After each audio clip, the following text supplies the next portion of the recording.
You got it locked on Roadium Radio.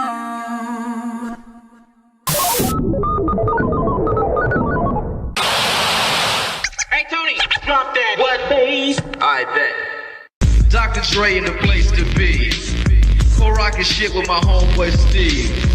After Roadium, get stupid some. Yo, don't think that you can get none of Dre. The motherfucking doctor, the bitch hopper, the sucker motherfucking stopper. I'm fucked up, so don't mind what I'm saying. I'm just kicking it with Steve, Tony, A, and Susan. Yo, we be choosing dope shit to put in a mix. Know what I'm saying? We kick shit like and that's a fact. And if your shit ain't in the mix, you know it's whack. And that ain't no bullshit. I'm kicking facts on a serious tip. Word up, Dr. Dre's in full effect doing serious damage, boy. Tony A. Tony A.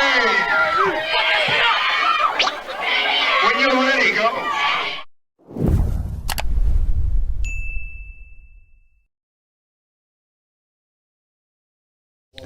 Welcome back, everyone, to Roadium Radio episode 195. I believe I got that right, 195. We need 5 more episodes to hit 200. I got a very special guest for my 200th episode, so I'm very excited about that. Once again, a few minor announcements before I introduce my first guest of the night. For those of you that are still submitting music, please continue to submit your music to roadiumradio@gmail.com. I cannot stress that enough. I still get people that send me their Spotify's, they send me their YouTube links, they send me their music via DM. Please do not do that. I will not click on any links on my DM. I ask that respectfully to please send it to my email. I don't check my inbox on my Facebook. Many of you send me messages on my inbox on Facebook. I never check that. And the reason being is this. About 2 years ago, when I first started my Facebook, many people were sending me links on my Facebook Messenger. I clicked on one and it was a virus. It deleted my entire Facebook. That's the reason why I do not click on any links. So if you send me links, I'm not going to click on them. So I respectfully ask, send them to roadiumradio@gmail.com. Other than that, I'm going to have a little bit more Mr. D merch this week. Probably tomorrow it'll probably get dropped off. I won't have much. I'll just have just a few things. I'll post it up, and those of you guys that are interested, hit me on the DM, and then I'll send you my cash apps or whatever. We'll work it out so I can ship it out.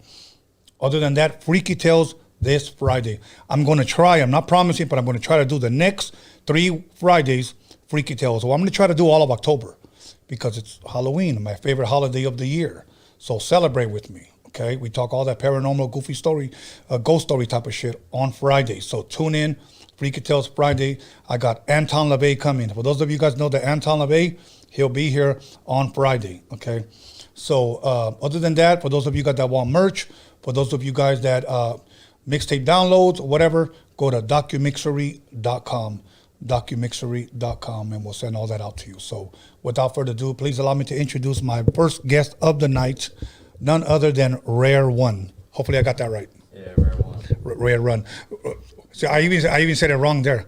Now, I had a hard time. You're one of the few guests that I had a hard time pronouncing your name. So I had to ask you because of the way you spelled it. Yeah, I spell it different. And there's actually a reason why I spell it different. Why is that? So my government name, first name is Raymond. Okay. But my mom spells it instead of R-A-Y, R-A-E. So like the way I saw it, like, my name's Ray. I just added the R. Oh, okay. That's dope. Yeah. Okay, now I get it. Makes sense now. Yeah. So let me ask you this. Today is Wednesday, okay? Tomorrow is Thursday. This is going to be Thursday Night Football. I'm glad because I like watching football. You watch a lot of sports? I don't. But if you're going to ask me what team I go for, I have to go with the L.A. Rams. The Rams? Yeah. Okay. That's cool, man. You know what? Of course, my team is the Cowboys. You probably know that. Everybody already knows that. Yeah. I'm going to continue to rep the Cowboys. I don't care if we lose every damn game. It's still Cowboys, okay? That's what's up. So, and I'm still going to say every year we're going to win the Super Bowl every year. So, but other than that, man, you know what? How was your week going so far? I know today's barely Wednesday. Let's go back to the weekend. What did you do on the weekend, man? On the weekend, I think me and my boys had a little studio session. Pretty productive week overall. We're checking out some venues we're thinking about doing a show in the near future. Okay. Don't want to set a date out there yet, but yeah, we're thinking about throwing our own show somewhere in downtown. All right, that'll work. That'll work. And then Monday, Tuesday, Wednesday, what do you do throughout the week, man? Do you just relax at home? Do you chill? Do you go to work? What do you do? I work on music every day too. Try to hit the studio as often as I can. Hang out with my boys. That's about it. That'll work. Now, let us know, for those of you that may not know or want to get to know you a little bit more, where are you originally from? Where were you raised at? Boyle Heights, East Los Angeles.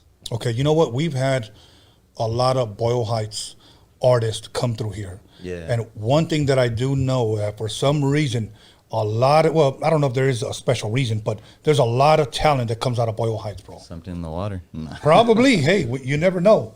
You never know. But a lot of talent comes from Boyle Heights. I've had many people come through here, so much respect to Boyle Heights. Yeah, I seen you had Mezcal on here. Shout out Mezcal. He's a homie. Mezcal and also Ronan. Yes. He's cool. I never met him, but he seems cool. Yeah, Ronan's a good dude. As a matter of fact, Ronan Gray, he hooked me up with his boy, and they did like a hood blog on me. Yeah, that's how I found out about him, the hood blog. Yeah. Oh, you did one right here for your city? Yeah, it just hasn't came out yet. Oh, okay. Yeah. I got to be on the lookout for that one. Yeah. As soon as it comes out, as a matter of fact, I need to hit the dude up because he told me it'll be out either late September or early October. I did it like a couple of months back. But I go to my old house where Dre and Easy and Cube used to go, and we used to record there. Cool. The elementary, my junior high, my high school where I played football, the restaurant that I grew up eating, all of that. And then we came here showing what I do now, you know. That's dope. But now, so you born and raised in Boyle Heights, you went to school and all out there? I moved around a lot, but yeah, like elementary, I went to Evergreen Elementary right there in Boyle Heights. And then the only school I stayed at for like all years without going to another school was high school. I went to Oscar de la Hoya right there in Boyle Heights also. Oh, you know what? I forgot that he had a school out there, huh? Yeah, people always trip out. They're like, that fool has a school? Yeah, it's right there on Lorena, right by the projects. No, you know what? I remember that now because I know he went to Garfield. Yeah. You know, he went to Garfield because when I was in my high school days, we used to always think out here, go to Garfield and Roosevelt High School games. Yeah, you know, the classic. Yeah, the classic. And we used to think, oh, the fine girls go there, you know. Yeah. At least we used to think that. But all the homies, they used to live out there like, oh, no, these girls are done out here. You know, all the girls are out here. And I'm like, nah, bro. So. Well, it's because that's how everybody thinks about other Their own city. Like, yeah. Like, even me and my homies, like, oh, we don't want a girl from East LA, Boyle Heights. Like, they're all played out. Like, it's because everybody, you know, already knows them. Yeah, exactly. You know how it is. Yeah. Okay, man. So now, let me ask you this. Growing up in Boyle Heights, you play any sports? I used to be into basketball a lot. Not to say I was ever any good, but I love basketball. Really? Yeah. Okay. So if you had to choose a basketball team, you would choose the Lakers? For sure. The Lakers, okay. But I'm not going to lie, when the Clippers were doing their thing, I was rooting for them. Okay. But it's always Lake Show, for sure. I guess because they're from LA, so. Yeah, like, people would hate on them, but I didn't see no reason. Like, I mean, it's still LA. Right, it's just a little rivalry. But do you think they're ever going to do anything, man? Because how many players have they had over there?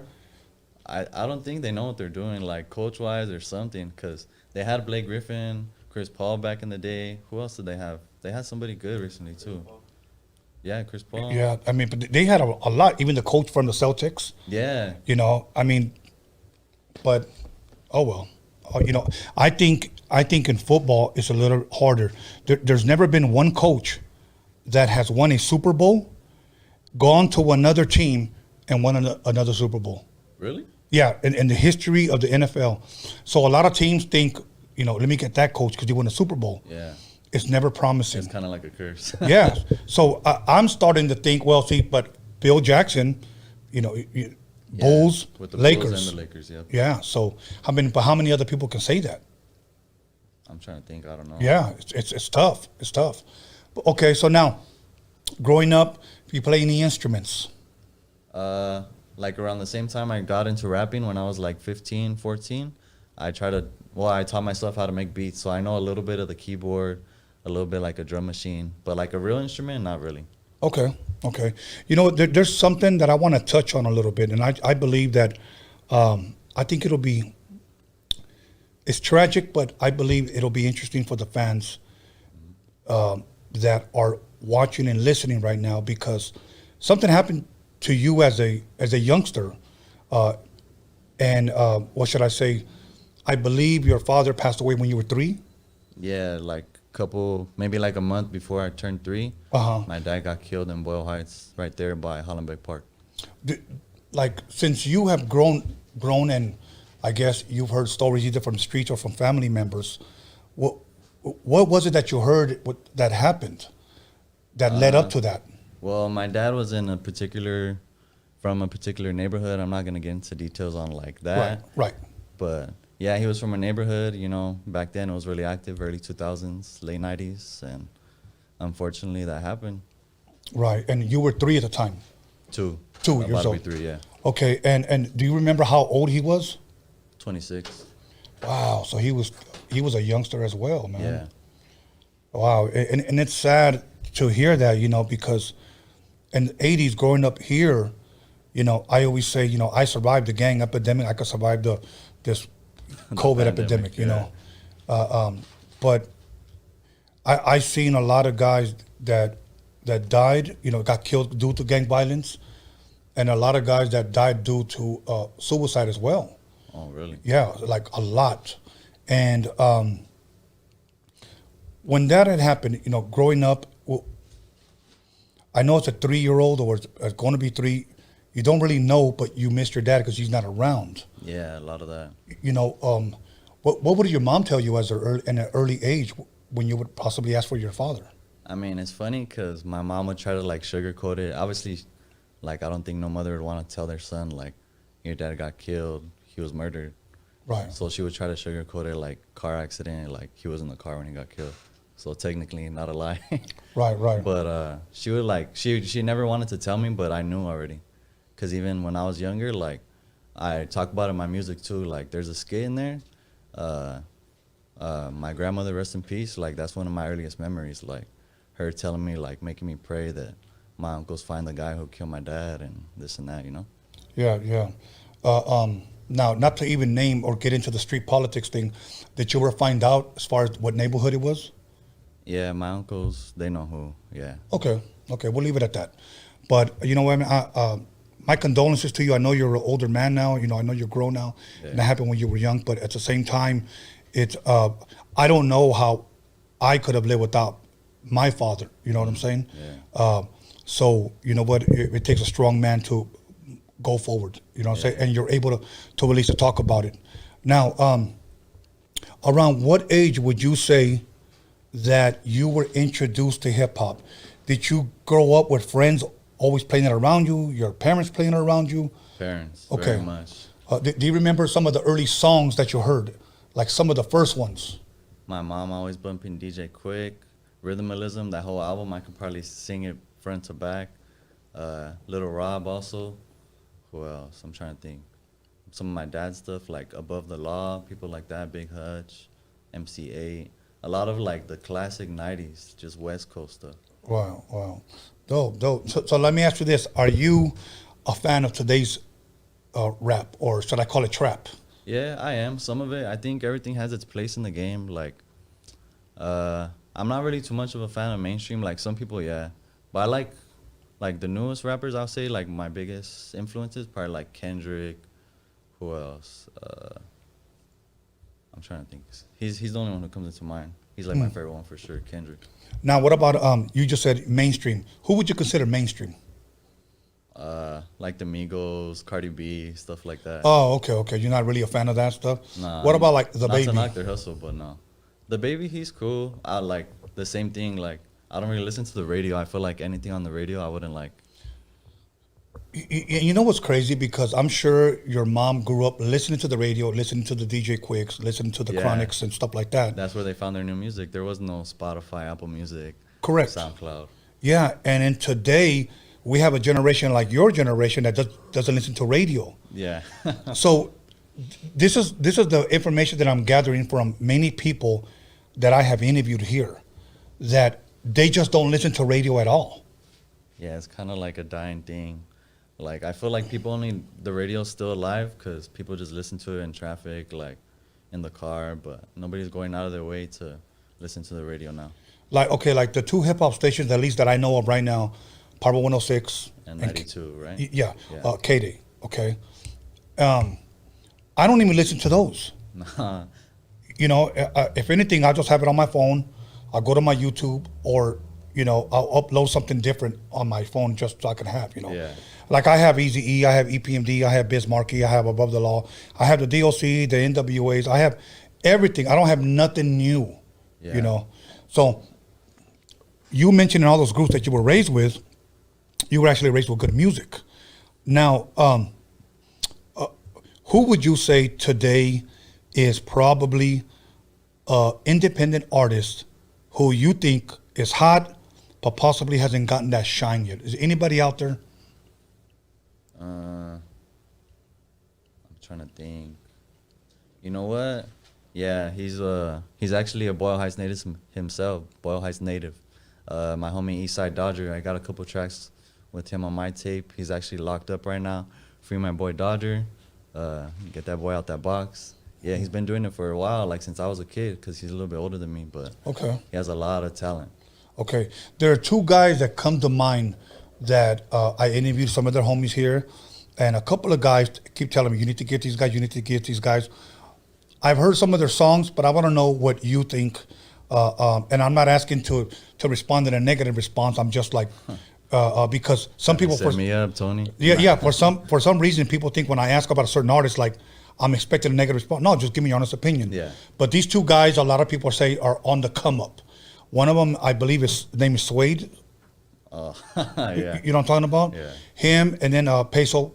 Yeah, just Peso. Yeah. Okay. They're cool. Mm-hmm. They got some cool stuff. Actually, we have the same photographer.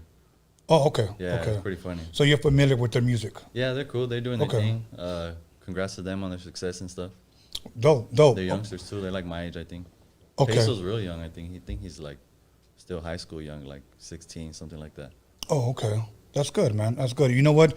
I never knock anybody's hustle, and always remember this: even if I don't like your music, somebody doesn't like your music, or whatever, there's always an audience for everyone. Yeah. There's always an like audience. What you're doing, somebody's gonna like what you're doing. Yes. Can you imagine? Like, let's just say in LA, everybody thinks that Raer is terrible. Let's just, for an example, but you get booked out in Texas being the biggest state in the United States, and you blow up there like if you were Eminem. That could happen. Yeah. That can happen. So what I am saying is, my point in sharing that is this, that don't worry about pleasing LA. Because believe it or not, here in LA, people hate on each other, man. The hate is real here, you know? And not to wish anything bad on anyone, but you know what? We just need to just stop that shit, man. It's not doing anybody any good. That's true. You know? It's not doing anybody any good. You know, today I was asked, how much do you charge for an interview? And I said, I don't charge, you know? Well, are you sure? Yeah, I'm sure. I don't charge. Just submit your music, you know, and I'll get back to you. Another guy hit me today, hey, do you make people sign waivers? Like, now let me ask you, did you have to sign a waiver? No. No. So I don't know where these people are getting this from, unless they did other podcasts where they made them do that. Yeah. But just to let you guys know, I do not charge for interviews. I do not. I do not make anybody sign for a waiver. If you want to sign a waiver, you want to come over here and chop it up, that's what we do. Mm-hmm. So, around what age, I believe you said 15, is that when you decided to start rapping? Yeah, and it's funny because, like, even growing up, just listening to DJ Quick and Little Rob, people like that growing up, like my mom driving around or on the bus or whatever, just me picking up game on what she's listening to, I always had this thought in the back of my mind, like, damn, what if I could do that one day? But, like, I always felt like, nah, there's nobody like me that raps, like, nobody that looks like me. And it was, like, around that age, like, going into high school, middle school, where I seen, like, certain artists, like, shout out Devour, who else was it, like, Ono, and they were, like, because they were Mexicans, they look like me, and they're not, like, all banged out, they're just regular kids, and I was like, damn, if they could do it, I could do it. So that's when I started getting serious, like, I bought me a little USB mic, just recording in my homie's garage, Honda, anything. Okay, now, do you remember when you first recorded what beat you played to rap to? I don't. I remember one of the first ones, like one of my first ones, it was just like freestyling over like old DJ Quick beats, like pitching on a party or something like that. Okay. So you record yourself, you play it back. Did you like the way you sounded? Yeah, honestly, yeah. Okay. Like, I know a lot of people, they say they don't like their voice, but I think I was just that cocky, or I guess you could say. Okay. Like, I was that confident in myself.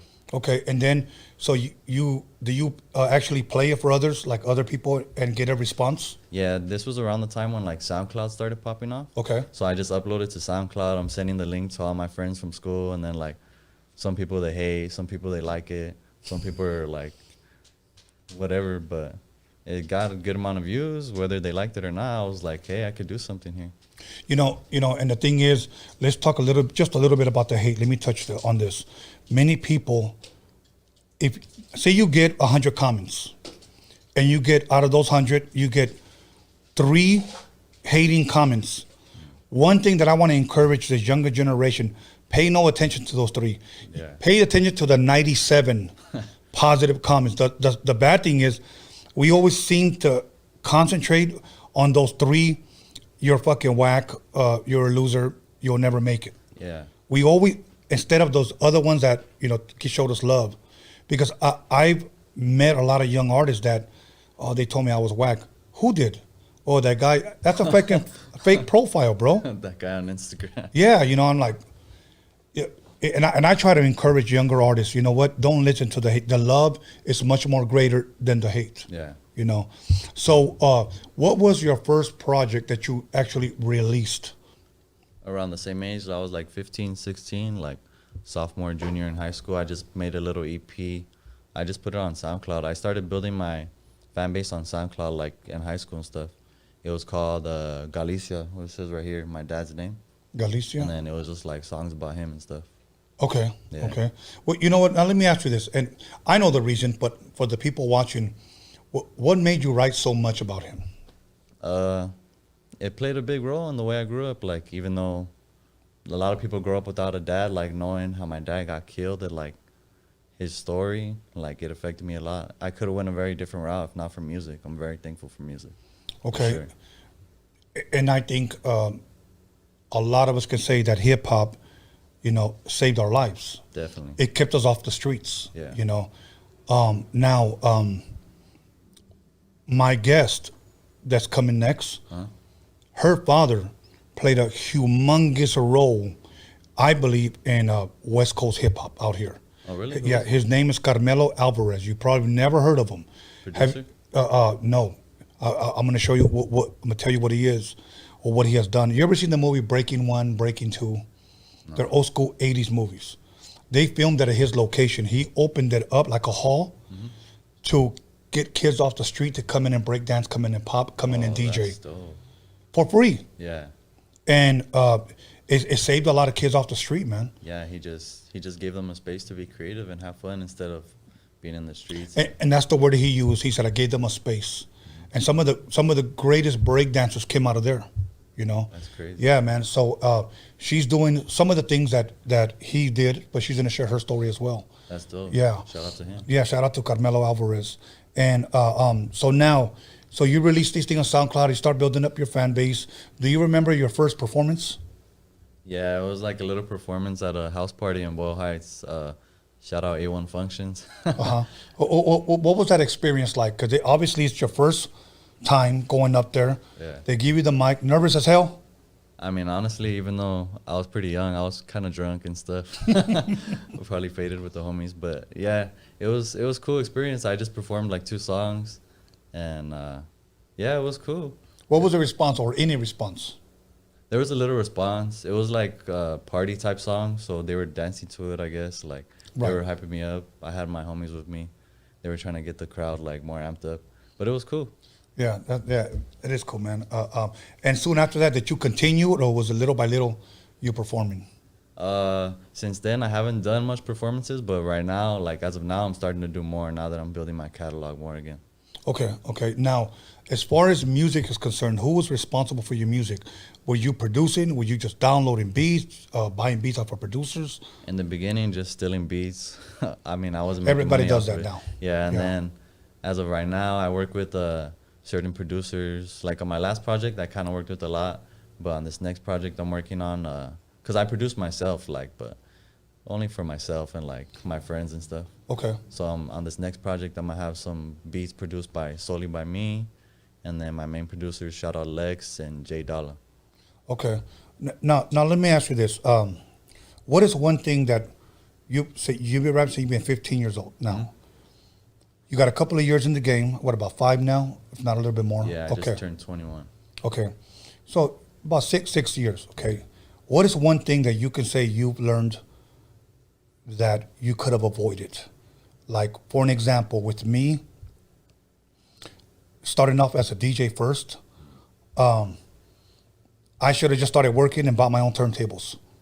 I could have gone a whole lot farther. Yeah. I was always borrowing stuff. You know, when people tell me I want to become a DJ, I always tell them, today's a lot more expensive than it was back then. You know, today you can pretty much buy any turntable and it'll work.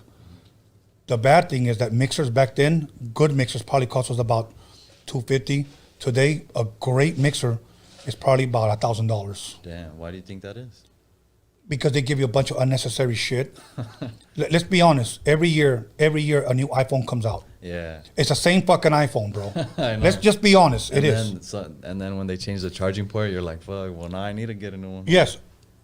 And then let's be honest, when it was $1,000, people wanted to go out and get it because I'm gonna get that shit. It's $1,000. Yeah. That stimmy hit. Yeah. Oh, these people don't know what to do with their money. Yeah, there it is there. So what is one thing that you've learned that, like, you know what, if I could go back and do this, I would do it better this way? Definitely not trying to do everything myself.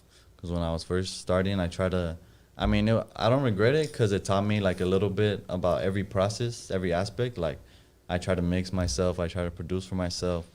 I try to shoot videos, pictures for myself. So I know a little bit about everything. Right. But now I just go to the studio and it's a lot faster. Like shout out my main engineer, Big Boo. Oh, actually, trip out. He record his studio is right there. I think he used to record there. Oh. It's right there where the NWA studio was at in Torrance. Oh, yeah. Yeah, and that's where his studio's at. Okay, cool. So that's where I recorded the whole project. Oh, so you were over here then? Yeah, that's where I recorded. I'm going to show you a picture of what it looked like in there. I used to have footage of video on a VHS, and I have yet to find it because of the way it looked. I went in there maybe about a year ago, and it looks nothing like it, bro. Like, nothing like. Back then, the worst enemy for equipment was dust. In other words, there was no smoking in there. Oh, there was no incense. There was none of it. Today, I went in there and everybody. Yeah.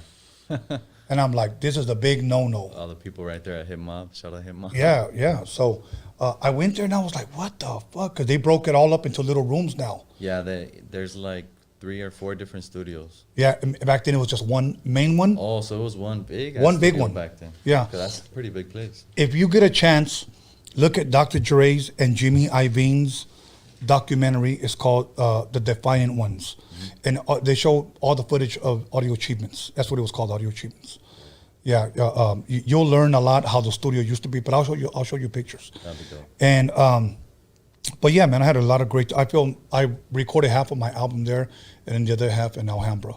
But I fucking forgot my next question for you. But okay, so now you well, one thing about me, and I'm glad you brought that up. How you said try not to do everything yourself. And look, for me, you cannot win without a team. Yeah, but we have to be very wise who we choose in our team. Definitely. You know, very, very, very wise, because some people just are there just to see what they can learn and take it and go do it somewhere else. Oh man, tell me about it. I know that story a little bit too well. Yeah. Okay. So with me, I was DJing, then I started producing, then I started engineering. Okay, I started doing 3 things. Honestly, I was spreading myself too thin for me. I was no longer paying it. I was too busy trying to get a clean sound engineering that I was no longer thinking about, is the beat even dope? Yeah. And then I wasn't even thinking about, do I still got it on the turntables, because I wasn't practicing anymore. Trying to do too many things at once. It's too many things at one time. You can't do everything all at once. So now, what is one thing, if anything, positive that you've learned thus far? It could be anything, man. Like, okay, I've learned after I got together with a group of people and they helped me or whatever. I think just being yourself, that's what people are really going to gravitate towards. Because, like, all the songs that I wrote, like, say, about my dad, even on the recent project, like, and then, like, songs that I be in my feelings and stuff, like, people gravitate towards that because it's real. Like, they could sense it.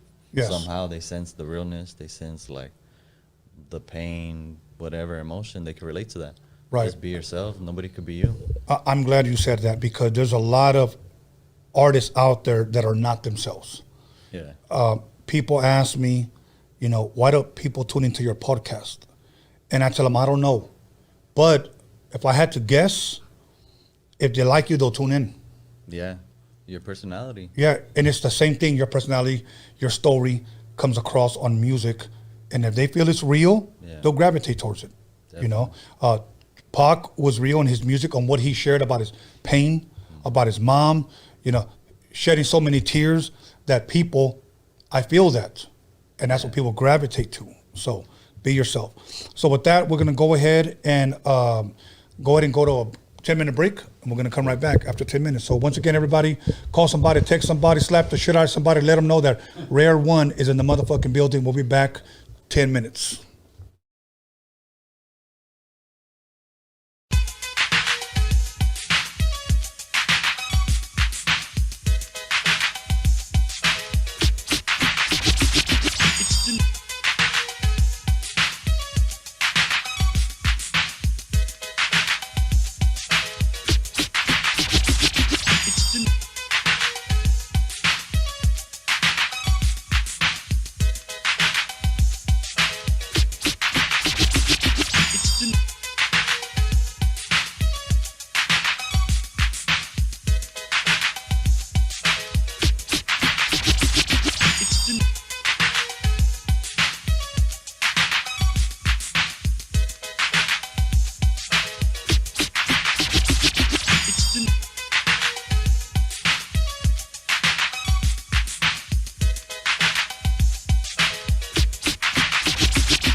You'll call somebody, text somebody, slap the shit out of somebody. Let them know that Roadium Radio is live up in this biatch.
Welcome back, everyone, to Roadium Radio, episode 195. And we're just going to go ahead and jump right back into it with Raer 1. How you doing, brother? You good? Chilling. You enjoying yourself? Yes, sir. That's good. Good to hear. Okay, so look, right here in my hand, I have your first studio album, Raer Eastside Baby. Yeah, the Eastside Baby. Okay, obviously Eastside for East Los. Yeah, East Correct? Los, Boyle Heights. Okay, cool. We're going to go over a couple of songs then, okay? And then just, when I name a song, just elaborate a little bit on the song and you just, whatever you feel you wrote the song about. Sounds good. Okay, here we go. Track number 1, what do you want to do? What do you want? It's about What do you want to do? people bugging your phone, people trying to buy stuff from you, they don't have the money. You know how it is. Yeah. People blowing up your phone and then they don't have the money. Like, what do they want to buy from you, man? Clothes. I sell clothes. Shout out Born Crazy, borncrazy.com. Okay. Crazy with a K. This one right here. Yeah. Cool, I like this, man. And it's funny I said Bora, huh? Yeah. Born Crazy. Okay. Yeah, just people hitting you up and annoying you. You're like, what do you want? Yeah, you know, you'll be surprised how many people do that to me too. So what do you want? Exactly, what the hell do you want? Okay, so All That featuring ES Dodger. Yeah, Eastside Dodger. Free my boy Dodger again. Uh-huh. All That, it's a song about, I try to do something like more positive. Like it's about all the things that I want, all the things I aspire. I also have another song kind of like that. It's the last one, Affirmations. Okay. Kind of like similar topics. Just about what I want. Like I talk about, I want a mansion, want a big booty bitch, you know. Of course, like who doesn't? Dope, okay. Have you gotten a big booty bitch yet? A couple. Okay, good. All right, good for you. Eastsiders, track number 3. Eastside. It's just me talking shit about Eastside. It's just me, like, the verses just mostly punchlines and stuff. But yeah, just talking about East Los, Boyle Heights. Okay. Then you have Cautious. Talk a little bit about Cautious. Letting people know when they come to the East Side, they got to be cautious. They got to tap in. You better bring a gun. No, but you know, that's pretty much in every fucking hood, bro. That's why this hood right here being active, bro, here in my neighborhood, I always tell people, don't be hanging out right there. Yeah. That's why when I saw you guys out there, I was like, let me go get you guys, bro. Because I've had homies that were my guests that came and dudes rolled up on them. Yeah. And I was like, dude, they're with me. They're with me. So miscommunication. That's like a love song type deal. It has a little skit in the beginning about a girl tripping and stuff, and it's like about miscommunication in a relationship. Like, girl don't know what's going on. That's about it. She doesn't know what's going on. In other words, you cheated and you're trying to lie. Nah. Come on, bro. I'm a faithful man. Nah. With 2 big booty bitches, you're a faithful man? I'm only playing. Nah. Okay. Let me see. What's this one? I don't know if I'm pronouncing it right. Castor? Featuring Castor. That song featuring Castor. Okay, Shout out to homie Castor. okay. Also from East Los, Boyle Heights. Okay. And then Crystal. I actually got a visual dropping to that one any day now. I mean, I have it already. It's just whenever I plan on dropping it. Because I just dropped another visual you seen like a couple weeks ago. Yeah, the one that was filmed out here. Yeah, right here in San Pedro. So I don't want to do it like back to back. Spread it out a little bit. But Crystal, what are you talking about? Slanging Crystal or what?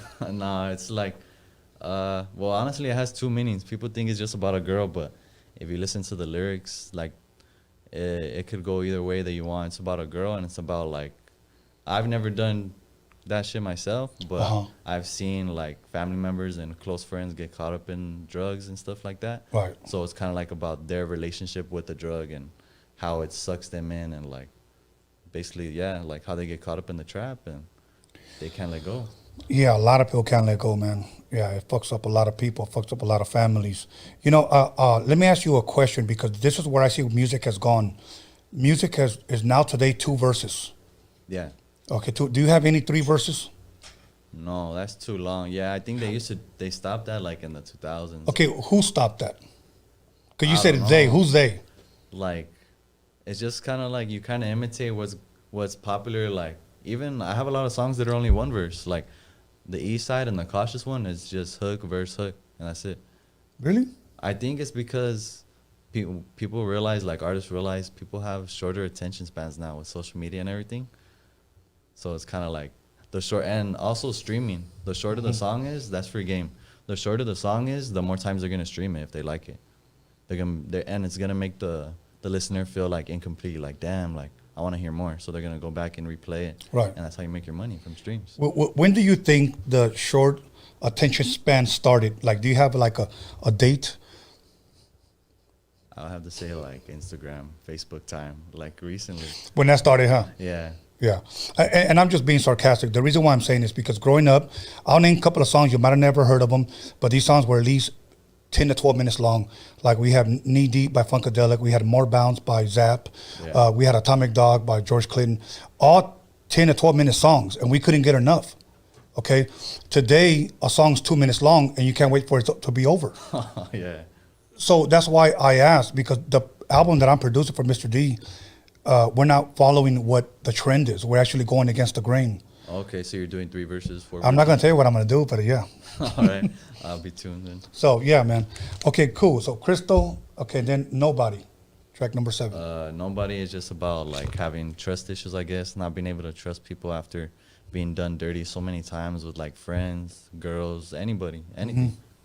Even family sometimes, like you don't know who you could trust. That's what that Especially song's family. about. Fuck. Yeah, no, that is very, very true. Friends, yes. My mom, growing up, used to always tell me, no hay amigos. There are no friends. Yeah. And that was very, very hard for me to swallow. Because growing up in the neighborhood, you think that all your homies, they're your family. Yeah. Then you find out when the rubber hits the road and shit hits the fan, there are no friends. You're by yourself. Yeah. Okay. And as far as females, I mean, I don't know about that one. I guess I've always, landed on lucky number 7. Yeah. But now, the next track, Supposed to Be. Supposed to Be is me like kind of, I guess, reminiscing about like me growing up without a dad and just thinking about like, damn, this isn't the way it's supposed to be. Like, Okay. why do people have to die this way? Why do the streets have to be like this? Stuff like that. Okay. And May 1st. That's a song about my dad from his perspective. That's the day that he got killed. Okay. May 1st, 2003. Well, what are some of the things, because you were young when he passed, 2 going on 3. What are some of the things that people might have told you, like good things about your dad that maybe you might not have known, or maybe they might have just fed you little by little? Like, I mean, it's funny. Like on how he was like. I still learn like about him to this day. Like even that my music has started growing and stuff. Like some of his friends from back in the day, they'll send me pictures like that I've never seen before. They'll Really? be like, "Oh, I saw you. Like I thought you might want to see this." And it's crazy. He looks exactly like me. I'm just a skinnier version. I can show you wow. a picture right now. Wow, yeah, I would like to see a picture. Then the next one, I could pretty much elaborate on this one myself. Demons. Oh, that's about like my earliest memories. That's the one that I think either at the end of May 1st or the beginning of that one, it has a skit like, oh, I told you my grandmother, she used to always make me pray in the night, like, oh, that they find the guy that killed your dad, blah, blah, blah. And then it goes into that, like, that's my perspective, like, my earliest memories dealing with coping with my dad's loss and stuff like that, like at 2 or 3 years old. Yeah. Going to his grave, taking the bus and shit with my mom, stuff like that, like how it affected the way I had to grow up after that. Right, okay. And then you have, see if I'm pronouncing it right, Stepas. Steppers, yeah, featuring Steppers. Eastside Dodger. That one's more like me featuring on that. That's his track. He did the hook and the first verse, and then I did the second verse. It's just us talking shit about like we're steppers in the city. Okay, Heights. that'll work. Okay, and then Freaky Thing. I almost said Freaky Tales. Oh yeah, your podcast. Yeah, Freaky Thing. What is that about? Just about a little freaky thing. Okay, elaborate a little bit. You got a little freaky thing at home? The big booty bitches. Okay, little freaky thing wearing the G-string. Is that pretty much what that is? Yeah. Okay, cool. What about Feeling Myself? That's when you're in that mood, you get that fresh cut, you fresh out the shower, your bills are paid, you're like, damn, I'm feeling myself. What are we doing tonight? Like, let's call up the boys, let's hit the bar or something. Right. That'll work. Okay. Let's hit the bar. Are you old enough for the bar? I just turned 21 like 2 weeks ago. Congratulations. Have you gone to a strip club yet? Yeah. They You took like it? me out. It's okay. What do you mean it's okay? We had a little incident. Oh, but it's okay, all right. All right. You know what's funny? When I was about your age and we started going to strip clubs, the strippers used to get mad because we didn't pay attention to them. Yeah. Because here's what we used to do. We used to go there, order like pitchers of beer and hot wings, and just talk about like 6 of us like business at the time, you know? Yeah. So can we get a lap dance? Not yet. Heck, another one. Can you get a lap dance? Not yet. And then the manager were like, yo, they still want to dance. Yeah, well, we don't want to dance with them. We just want to fucking eat and drink, bro. Like they're trying to make money. Of course they were trying to make money, but I wasn't trying to make it rain, That's especially. funny because that happened with us. We were just like, we were chilling back, drinking some beers like at our little table, and they were aggressive. One of the homies right here, actually, she was being aggressive, like all up on him, like trying to make her feria. Like, no shit. See, and this was before twerking. All we had was girls moving their hips side to side, and that was it. No twerking before twerking was invented. So, all right, that was feeling myself. The run. Just talking about being on the run, being on the move, being on the grind. I think that one's featuring Caster as well. Okay. Shout out him. Okay. Grew up. That's about me talking about a little bit how I grew up. Like, well, the hook says grew up with the screw-ups. I pretty much did, you know? Okay. Affirmations, I think you touched on this already. Yeah, it's about me. Well, if you know what affirmations means, it's basically like affirming what you plan on doing, what you plan on getting. So that's what that whole song's about. Like, I want to buy my mama a house one day. Of course. I want to make millions off my music, you know, stuff like that. Right. So now you got 16 tracks on here, which is already different because today most rappers, possibly around your age, drop single EP, single, EP. And then I'm just going to say it this way, and no disrespect, they drop a lot of bullshit videos. Okay? Yeah. And I know because my boy Alex right here films a lot, and he's seen it all. And he sees that a lot of guys just kind of just get like a camera and go out at a liquor store and just film. And sometimes I believe if you don't have good visuals are important. Mm-hmm. It could hurt your music. Definitely. You know, there was a song that one individual had, which I thought, at least in my opinion, the fucking instant classic. But the video wasn't matching. The video was fucking horrible. It made me not like the song. Yeah. You know, there were songs that I didn't like, and then when I saw the video, it won me over. Yeah, it's got to be even, because sometimes that's true. The video outweighs the song, or the song outweighs the video. Yeah, and I'm going to tell you another thing that a lot of people may not pay attention to. Say that I didn't like your song. Say that I didn't like, I just didn't like your videos either, okay? But I saw you perform. And if the way I see you carry yourself up there, that itself could win me over. Yeah, people forget that in-person interaction is a big thing. With social media, people think like, oh, he didn't like my Instagram post, this and that. But we've been doing a lot of that recently, like going to shows, just networking with people in person, and it's a big thing still. Yeah, and I'll tell you what's another big thing: interviews. Yeah, shout out Roadium Radio. Yeah, shout out to Roadium Radio. But yeah, man, that's another big thing, because I always tell people you can come here, man, and gain fans or lose fans. Mm-hmm. You know, there's been people that have come here, sad to say, and I thought they were very talented, but gave somewhat, at least in the public's opinion, a boring interview. They would hit me up and like, oh, bro, that guy fucking sucked. And I was like, well, he's got to speak for himself. I can't make him talk. I can only ask the questions. Yeah. But it's up to them to elaborate. And some people are like, oh, yeah, he was terrible. I used to like his music, but after that interview, he seemed cocky. He thinks he's too gangster. And I always tell people, be you. Kind of like what you said earlier. Yeah, you got to be you. You got to be yourself. Yeah. Okay, so now let me twist your arm. Okay? Give me your the best 3 songs out of this album. I'll go with one of the fan favorites first, which is Crystal. Okay. And then, let me see, what's another one? Steppas, also a fan favorite. And then my personal favorite, it would have to be May 1st. You like a good storytelling. I mean, it's my dad's story. May 1st. Okay, now, if I had to tell you to pick one out of those 3. May 1st, because it's personal.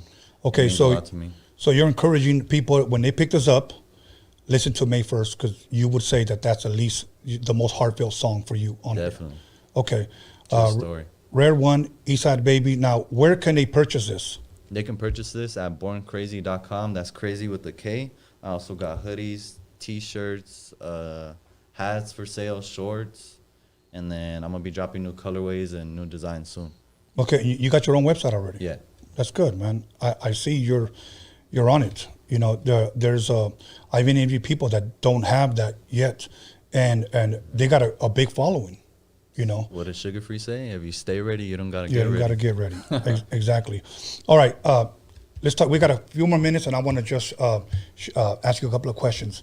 Do you listen at all to any East Coast rap? I tried to get into it recently, but like I was saying, like my mom and like her friends, they're from East Los. My mom's from Bow Heights, so Right. she grew up on like all that West Coast stuff, like DJ Quick. So she never put me onto it, but I'm open to it. I like Biggie and stuff. Mobb Deep is cool, but like I don't know their catalog like I would like a Tupac or a DJ Quick. Okay, give me your top 5 West Coast classic albums or West Coast classic artists. DJ Quick #1, just because producer, engineer, and artist. Uh-huh. And people don't know a lot of stuff he produced, like for Tupac and stuff like that. Like underrated for sure. DJ Quick, Tupac. Well, Tupac's originally from the East Coast, right? Right. But I'm gonna put him in the West Coast. DJ Quick, Tupac. Who else? Sugar Free. Who else? Damn, put me on the spot. That's all I could think of right now, but there's more. Oh, I like MC8 too. And who else? That's all I could think of. I'd have to look through my Apple Music to find. Okay, you're 21 years old, and everybody you named was way before you. Yeah. Isn't there any West Coast classic albums out now? The most recent ones I could think of is like The Game. Yeah, but he's still from, He's from like when I was a little baby, yeah. As of right now, nah, I don't think so. Oh, I like YG. YG's cool. Okay. Well, what do you think it is? Kendrick. Kendrick's from the West Coast. Okay. Yeah, Kendrick. So you would say that Kendrick's albums are classics? Good Kid, Mad City for sure. Okay, what about Game? Game, that first one, I think it's called Documentary. Yeah. Classic for sure. YG. My Crazy Life was a classic one. Now, you're saying, when My Crazy Life, talking about an album or you talking about a song? That's the album. Okay. All right. What about that one guy, Blueface? Do you listen to him? There's only like 1 or 2 songs I like, but you know what? I don't really like. It turned me off when he did like a song called Carne Asada or something like that. Like, it's kind of like playing our people. I feel like Okay. disrespect, like Yeah.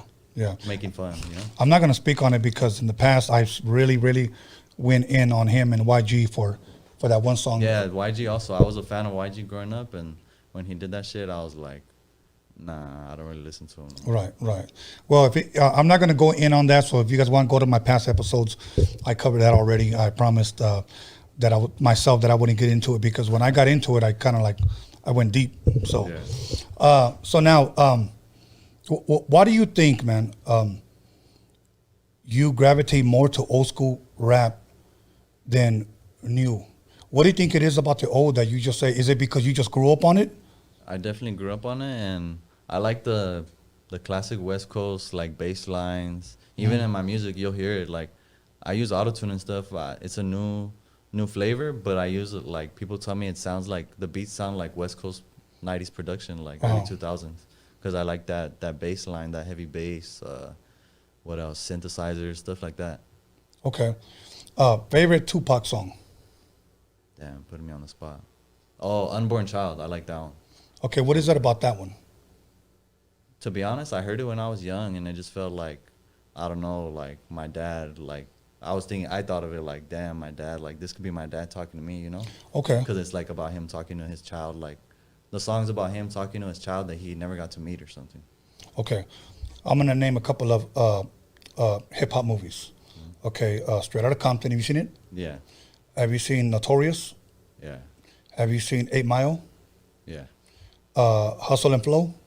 yeah. Okay. Have you seen the Tupac one? I haven't, and then Okay, I we'll was leave that gonna one see out. it, and then people tell me not to watch it, so I'm like skeptical.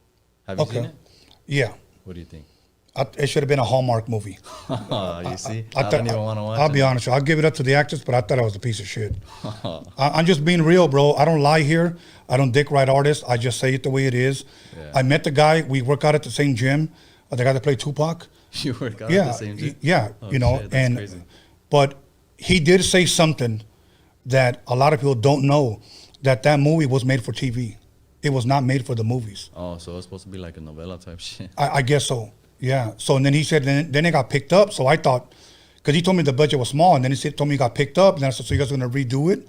Like, I guess to make it look better? And he said, Yeah. no, they're going to release it like that. Damn. You know?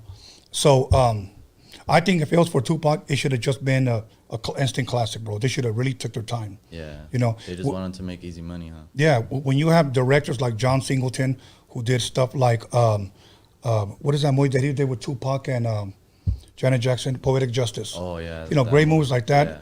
He even did the movie. You know. Yeah. But rest in peace. Okay, so now, Get Rich or Die Trying. Oh, yeah, I love that movie. Okay. Get Rich or Die Trying, 8 Mile. Here we have Notorious, Hustle and Flow, and NWA. Give me your favorite one out of those 5. Get Rich or Die Trying. Okay, what was it about that? Everybody that sat there, and I disagree with them, tells me 8 Mile. To me, that's like the bottom one. It was dope. Yeah. Don't get me wrong. I stopped being a fan of Eminem after his second album. I just felt that he started yelling too much after that. Didn't take away from his talent. I just didn't like, I guess, the new revamped Eminem. Yeah. To me, of course, it has to be Straight Outta Compton. Oh, yeah. But and I would say second would be Get Rich or Die Trying. But tell me why that one.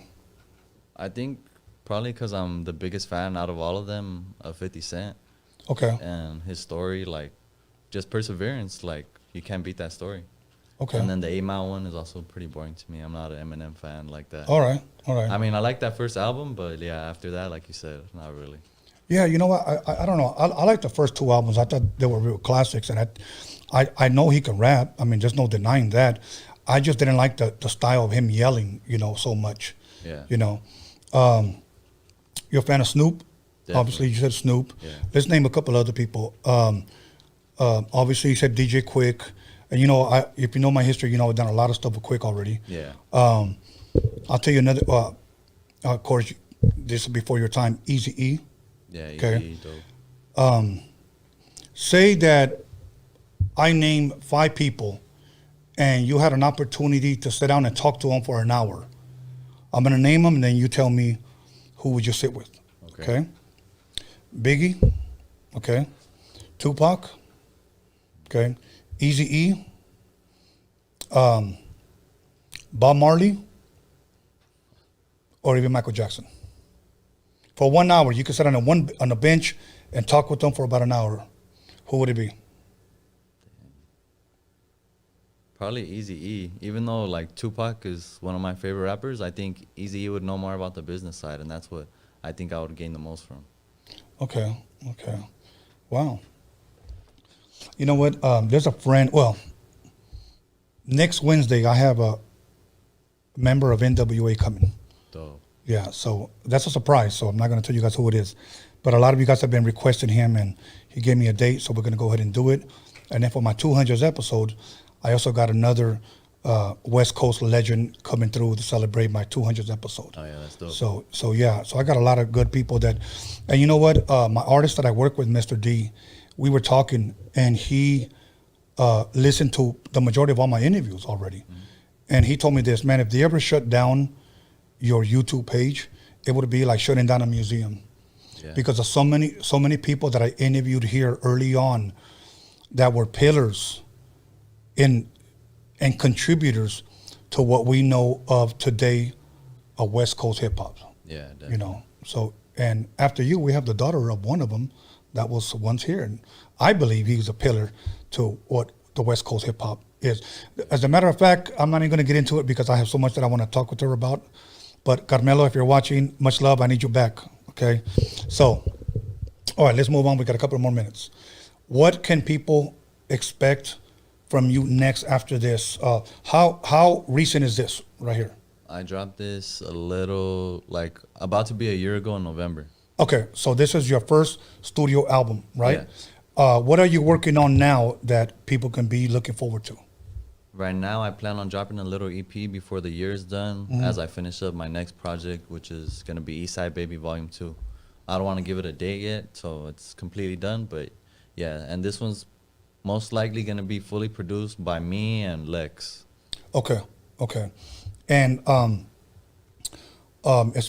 far as videos, you said you got visuals coming as well? Yeah. Shout out my boy Christian Caridad. We just dropped a video to Ball, a single I just dropped. And then I got another visual to Crystal with Nick Rodriguez coming soon. Okay. Now, any performances coming up where people can possibly see you? Yeah. we're working on getting a venue right now, but we're working on doing our own event. Me and my team, shout out 323 Gusser, ASO, and Por Vida. We're working on building our own show right now. Okay, so you pretty much want to move independently then? Yeah, and definitely. not necessarily wait on promoters to call you. Yeah, definitely. Okay, say a promoter wants to reach you, wants to contact you. Where would they contact you? Just through your DM? DMs work best, or you could email rareraps@gmail.com. Yeah. Okay. You guys, his Instagram has been up on the screen. It'll later on be up on the description after the video is posted, so you guys can DM him there. And what was the website again? Borncrazy.com. Crazy with a K. Borncrazy.com. And are these hard copies available? Yeah. And are they also available for download, or is that just through all major platforms? Yeah, all major platforms. Okay. Now let's give this a little plug, because you brought me some gifts. You brought me a hat. Yeah. Okay. You brought me the CD.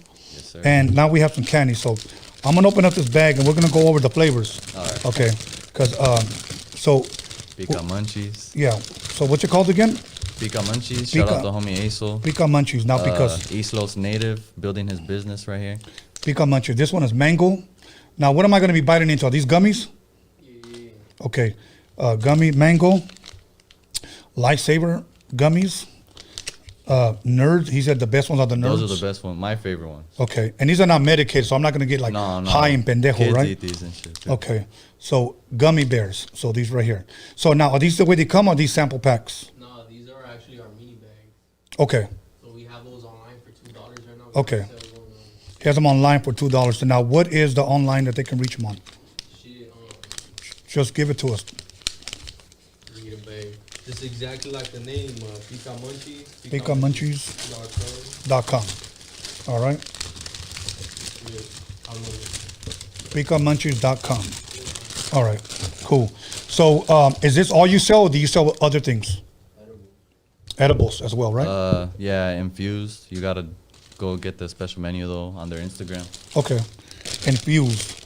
So like, is it possible that like somebody can like eat some of those infused and get all pendejo on you? Like, is that true?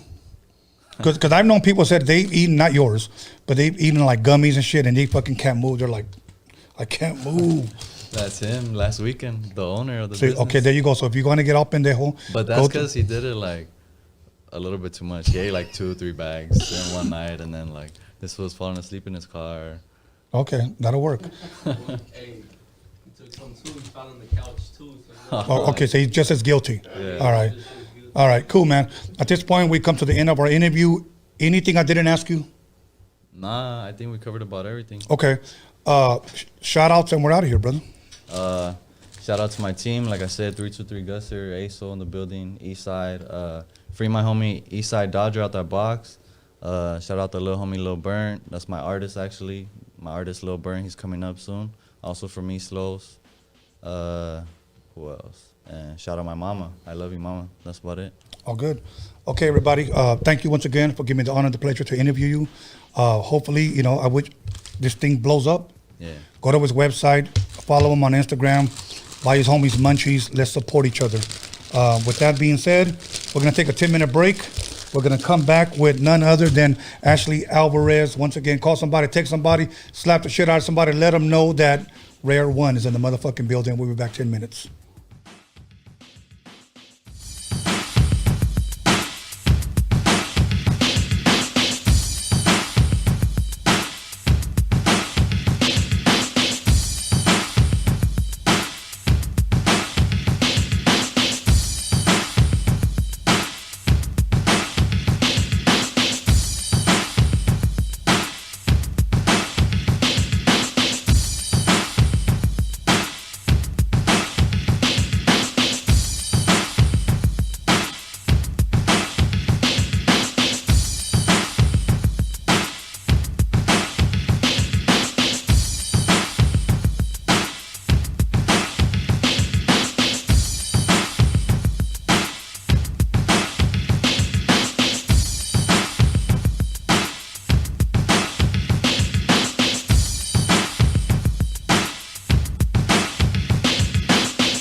Hey, Tony, drop that. What bass? I bet.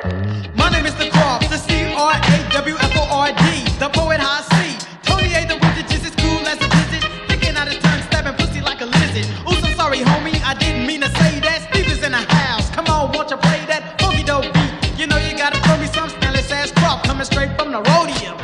You are now about to witness Tony A. Get funky. Tell her where you from. You don't think I'm living, well, fuck you.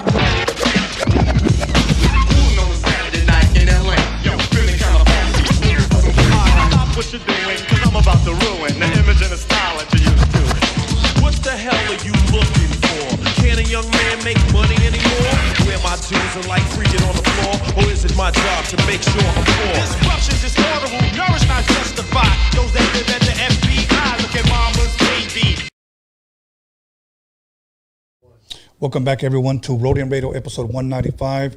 And I want to thank everybody who's tuned in, everybody on the live chat, everybody who's liked, who's disliked, everybody who subscribed. Those of you who didn't subscribe and everybody who's talking shit, doesn't really matter. You guys are still here. So I want to thank you guys for tuning in. I want to thank Rare One for being here. Support him, follow him. And I also want to thank Carmelo Alvarez, which I gave you a shout out earlier, and I will hopefully like to have you back. There's a lot of history with this man. And the reason why I bring that up is because we have his daughter here. And Carmelo Alvarez, I believe, was a huge pillar to West Coast, what I believe West Coast hip hop history. And with that being said, allow me to introduce his daughter, who is a model, who's an actress, who is a podcaster, and we're going to find out a lot more about her as we interview her. So without further ado, Ashley Alvarez, how are you? I'm good. How are you? Good. I'm glad you're here. I know you were telling me earlier you had a busy day today. You mind telling us what you were doing? Yeah, I was shooting with the Soul Assassin crew, a music video. Esteban was directing it, which, he's amazing. The whole crew is amazing. Like, yes. It was a fate that we met them, me and my co-host. We just happened to be having like a Sunday fun day and showed up where Frankie was having his HBO release party. Oh, and wow. that was it. And they're like welcomed us and awesome. Instant friends. So now, when you say Frankie, please let the fans know which Frankie you're talking Frankie about. Guiones. Frankie Guiones, Creeper Fit. Creeper Fit. He is hilarious. He's another guy that I would definitely love to have back. As a matter of fact, before I interviewed Frankie, I had Esteban, and then when I booked Frankie, Esteban brought him. So it was like double fun. They roll. Yes. So, anyways, I know it's Wednesday. How has your week been so far? Busy. Busy. I mean, I work like 5 to 10 different jobs at any given time. I'm a mother. I have 2 small kids, so I'm nonstop, 24/7, just go. Okay. Now, I know that you know that I've interviewed your dad here, okay? And your dad has great history. I learned a lot. A lot of people learned a lot from his interview. I wish you guys would tune in and check out his interview, Carmelo Alvarez. Look him up. Great story and things that he did for hip hop. I'm not just going to say LA, but for hip hop in general, because his place through the movie was seen all over the world. Yeah. Now, if I can ask you something about him now, like I have daughters, and many times my friends, when they meet my daughters, they say, "Do you know who your dad is?" Do you get that? Kind of. Okay. I kind of get it, but I don't know. Like, I literally grew up in those community centers, like being 5 years old, 6 years old, upstairs in like an office while they had these events going on and hearing all this music. And so a lot of times I meet these people, or I would have met them when I was younger. Right. And, I mean, not to get too personal, but, like my dad is a free bird. He has a free spirit, Yeah. So I didn't really grow up too much, like with him. Right. So now as an adult, we've kind of been able to kind of like rekindle father-daughter relationship. Right. And now more that I'm being more involved with him work-wise because we are working on a project together. Awesome. Now I kind of get it when we do events or something and everyone's like, your dad, like, I was a little kid and, you know, he was like there for me and he taught me and he guided me and, you know, so, Right. I mean, that's great. Right. You know, like my son, whom you just met, his friends, or several of his friends are fans of mine. So when they meet me, not saying that they're starstruck, but they almost tell my son, like, dude, this is your dad. And of course, I raised him, so he's like, yeah, so what? You know, whatever. You know, I get that. But you know what? I don't want to just talk specifically about your dad. I just want to talk about you. Where originally did you grow up at? Where are you from? East LA. East Born LA? and raised in East Born LA. and raised LA. So Yeah. you went to elementary, junior high school? I was born at Santa Marta Hospital, which doesn't even exist anymore. Oh, wow. But it was like in LA, Uh-huh. right off like the freeway. My grandmother lived off of Rowan, so I grew up a lot there. Yeah. We lived on State Street for a while. I mean, we moved around a lot. Okay. Like we really did because when I was younger, we did live in LA. Uh-huh. I don't really remember. I was so small. Right. But I've never not lived in some part of LA. Okay. Yeah. Okay. It's like I like to share that when my family first came from Mexico, we lived in Compton, and then we moved here, and this is pretty much where I stayed. Lucky you. Yeah. So I trip out when I get a lot of people that tell me, you know what? Oh, we moved here.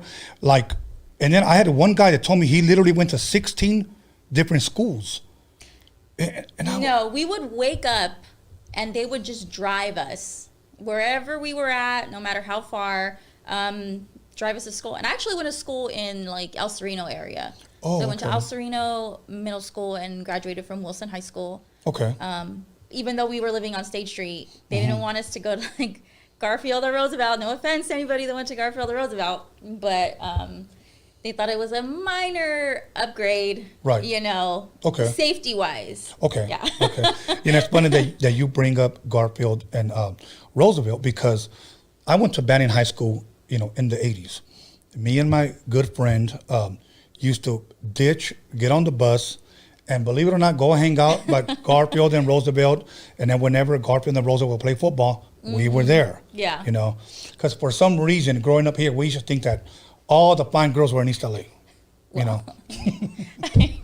But that's what we used to think. And then, you know, Raer, my former guest that was just here, he was like, no, not really. And I'm like, well, it's because we didn't grow up over there. Yeah. You know. But so now, that's where you grow up. And I'm going to ask you a lot of the same questions that I ask a lot of people, even though you may not necessarily be a artist, if you will, like singer or rapper. Yeah. What type of music would you say you grew up with? What did your parents play for you growing up? Ooh, everything. Okay. I mean, there wasn't not one type of music that we didn't listen to. I played the violin for 6 years when I was small. I mean, you knowing my dad, we literally were exposed to all types of music. Yes. I mean, and my mom, she likes more like the rocker. She was more into like that 80s rock, the Eagles. That's not even rock, but you know, the Eagles, Bread, the Rolling Stones, things like that. So we have that, and then we have my dad, which was like underground hip hop and, you know, Aztec music and heavy drums and jazz and just whatever he had going on at that time, we heard it. Okay. Now, what type of music do you prefer? What do you listen to? Like, what does Ashley Alvarez listen to? Are you a straight hip hop head, rock head, house, techno? I mean, or is it just all of it? All of it. It just depends. Okay. What kind of mood I'm in, what I want to sing to that day. Okay. I can't sing, but Have you ever tried? yes. Okay. Because my dad put me in singing classes. Okay. Yes, yeah, but I like all types of music. Like I love old school R&B. I love oldies. Yeah. Yeah. Most definitely. Okay. Now, I know you were sharing through you shared your bio with me, and one thing it said actress. Yeah. Okay. Can you share a little bit about that? What was it that, I guess, that encouraged you or motivated you to move into that field of acting? Well, I started working in, like, I guess you could say, like, the industry when I was 18. Okay. I would do music videos. I was a go-go dancer. I used to dance for, like, Playboy, their parties. All right. That was kind of like my little intro into it. I always knew that I wanted to be a performer. I started dancing originally when I was like 5. Of course, it's my dad. Right. My dad, he's a dancer. And so since I was little, like, I thought, like, I'm going to be a dancer. Like, that's kind of what I wanted to do. Uh-huh. I even went to college for a little bit and majored in dance. Okay. But acting, like, that's also another form of performing that my dad did put me in theater classes, of course. And it's something about being out of yourself. Like, at any given time, whether I'm having a stressful day, I can go into the theater and, like, just put it all into whatever it is that I'm reading or the character that I'm playing. Uh-huh. And it's super therapeutic, and I just fell in love with it. And I started in the theater. Yeah. Oh, okay. Yeah. Now, I'm asking because I don't know. Mm-hmm. Okay, did you take acting classes?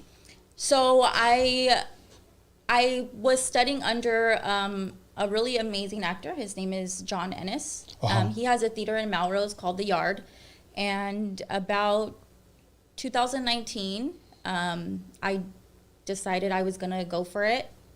My dad hooked me up, introduced me, and John really guided me through. He's a comedic actor, uh-huh. and so he's been in so many movies. If you're thinking about acting, you definitely want to go to his theater. It's in Melrose. It's called The Yard. They put on productions, but he just taught me, to be ugly, which sounds weird, but when you come from modeling, uh-huh. you think always to be pretty, like always be pretty. But when you're acting, it's not always about being pretty. And that was like my biggest hang up. It's making ugly faces or doing things that are not attractive. The things that you possibly wouldn't normally do, right? Yeah. Right. You're so self-conscious about yourself. Okay. And that's what kind of just got me into it. Just, again, I guess just growing up like that in that world of just seeing. Now, to try to understand that, what was it about, what did he mean by trying to be ugly? I know it's pretty much to take you out of your comfort zone, you know, but how does that play a role in acting, I guess? Not being afraid to show emotion with your face. To not, like, the camera's on you, but not always, like, having to be, like worried about what you look like, making ugly faces or being an ugly character or being silly or, making an ass of yourself. Like, that's all part of it. Like, it's all part of it, yeah. Yeah. So he really, first day on stage was like, do an accent. I was like, oh my God, be British. I was like, what? Now I can't stop doing a British accent. I think I do it just randomly throughout my day. Wow. Okay, because I had a guy here, and Joe Castro, let me give a shout out to Joe Castro. And he said he was taking acting classes, and I believe this was right before COVID, so they had to shut down. And he said that his teacher had told him to act like in front of everyone, like act like pretend you're a bear. So he says, I'm like from the hood, so, we don't act like that. He says, so I had to act like a bear. Another time, act like a cat. So I literally had to act like, and I'm like, I'm feeling embarrassed for you. Right, but that's the thing. It's that self-embarrassment, like to let go of that. That's the hardest part because we're just natural with social media and everything. We're just taught to be so self-aware of everything we do, of the way we look, of every little hair that's out, that's a lot of pressure. Yeah. Like, see, to me, if somebody told me, be a jackass, I'll be like, I'm out of here, pal. I just can't. But now, since you know that it's such a challenge to become an actor, obviously now you look at actors and movies a little bit different now because you're like, okay, that guy's fucking great. Yeah. Because of the way he nailed that shit. Do you have several actors that you could say, these guys are up there, these guys are the shit? For an example, I'll tell you some people that I believe, at least in my opinion, are underrated. I like, these are underrated guys, like Matt Damon. Maybe not so much Johnny Depp, but I like Johnny Depp. Yeah. The guy that plays Iron Man, Robert Downey Jr. Yeah. Fucking amazing dude. Yeah. You know, I've loved him since like his movies in the 80s. In the 80s, yeah, exactly. But when people talk about actors today, you know, they'll talk about guys, which I think these guys are amazing as well. Morgan Freeman, Denzel Washington. My favorite just has to be Clint Eastwood. Oh, okay. You know, one guy that I believe he makes great movies. Acting, please don't get mad at me because I do want to meet you one day. Sylvester Stallone. I think he's the same voice in every damn movie. But that is him. Like he But that is is him. Sylvester Stallone. Yes, you're right. You're right. Like he can't be anything other than Right. I mean, you could see him in like Cliffhanger. But you he's know, still Sylvester so, Stallone. yeah, he's still Rocky to me. Exactly. You know? See, that's him right there. See him, right? So, but now, who are some of your favorite actors? Even if they're not maybe big names, you know? That's hard. I don't know if I have favorites. Like, Who do you like to watch? Maybe some of the good movies that you say, okay, I like this movie. I mean, I love classic movies. I love like the old Audrey Hepburn movies, Barbra Streisand. I like the old Fred Astaire movies when they have like the tap dancing, things like that. And not to say that there's amazing actors, actresses. Right. But I think like more movies. It's that specific movie that they sell to me that I'm like, you know. Okay, like that was their moment. That was what made them. There's a lot of great actors that do a lot of shit movies because they don't got nothing going on, you know. But just give me a couple. Drop a couple of names. Will Ferrell. He's like one of my favorite. Okay, see, that's one of my actors. least favorites. What? Yes. He's so stupid funny. Okay, I only like him in Blades of Glory. That's like the worst one. No, that's like the best one. Like the worst movie. That's like the best. But okay, see, but that just goes to show you that even though we may have the same last name, we have different tastes. Okay, so yeah, old school thing was horrible. Classic. Like, no, see, to me, classic would be like Caddyshack. Have you ever seen that movie? Of course. Rodney Dangerfield, the gopher starts dancing. Yeah. Chevy Chase, Bill Murray. Like, favorite all-time comedy movie of all time. What do you think? Of all time? Yeah. That's so hard. Comedy? Comedy. Old school. I'm not going to get her out of Will Ferrell. Quote that movie. Okay. See, to me, it's Coming to America. I don't know. You seen it? Coming to America? Okay. I tried to see part 2. I thought it was garbage. Yeah. They made it look exactly just like the old one, which I'm cool with that. But I just thought that, I was like, nah, dude, they didn't live up to it. Didn't live up to that movie. I mean, it's hard to recreate magic. Very, very true. Like you said it right. Recreate magic, because that first one was amazing. I mean, it's like Friday 1, okay? Yeah. You're not going to top it with Friday 2, Friday 3, or even if you call the next one Saturday. You're not going to top that. Each individual movie has its moments and has its funny or introduces a new character, but it'll never be like the classic. Right, Friday movie, original. Okay, other than Will Ferrell, give me a couple of actors. You gotta give me at least 2 or 3 that you like watching. I mean, I'll watch like J-Lo movies, not because I think she's a great actress. Okay. Do you think she's a great singer? Next question. She's a great performer. That's a good one. So I enjoy what she puts out. Like, I mean, she's amazing to look at. That's the first thing. But just what she's created with, I don't want to say minimal talent, but she's talented, but, you know, like, she stretched that. Right. Like, she's not the best actress, but she's A-list actress. Yes, you know, she's making blockbuster hits, summer romances. She's working with all the time. And not to say, like, that her acting hasn't gotten better over time, but, like, you look at her summer stuff, it's like, you know, cheesy rom-coms. You know, and we can't knock that because she's winning with what she has. Exactly. That's like what everyone's trying to do, right? Yeah. Everyone's trying to take what they got and maximize it. Right. in the right. best way that they can. And that's what she did. She like cornered that market, and in like the Latino community as well. She's iconic. And we don't have a lot of iconic actresses, like, really. I mean, we Right. have like a couple, the same ones, but what do we have new out there? I talked to one guy, I want to say late 90s. He was a director.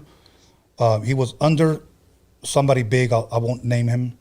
But he was showing me pictures of, he was a Robert De Niro. He was with Al Pacino. I'm trying to remember the other guy that he was with. And he said he worked with those three a lot. And God, what's his name? Jack Nicholson. Three amazing actors, okay? And he said this. He said, one thing I can say about those guys, man, he said, on the screen and off the screen, he goes, they were the same person. Yeah.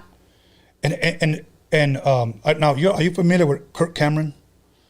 Remember, he was a childhood actor. Yeah, like super religious. Yeah, now he is. But I guess he had like a, I don't know if it was considered a sitcom or whatever it was. But I met him, and he was the exact guy that I saw on TV. You know, and I told him, like, dude, you're like no different. And he said, it's funny you say that. He said, because the guy who pretty much put me in that show told me exactly what you are. I just want that on the screen. Yeah.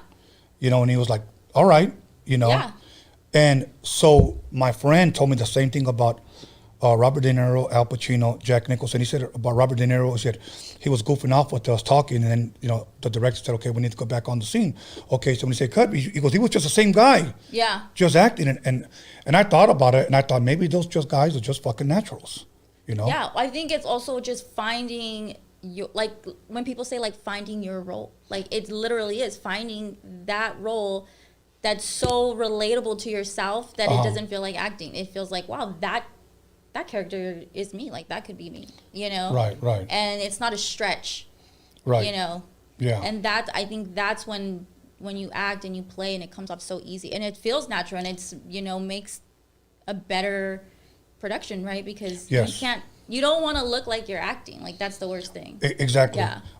There was another friend of mine that said he used to, what do you call it when you call people in and then you give them the script and they kind of just read it and then, okay, we'll call you later. You kind of just walk in and you kind of try out, I guess. Like when you audition. When you audition, Yeah. okay. He said he was one of those guys, and he said, because man, Like it would casting. be casting. Yeah. A lot of people in line.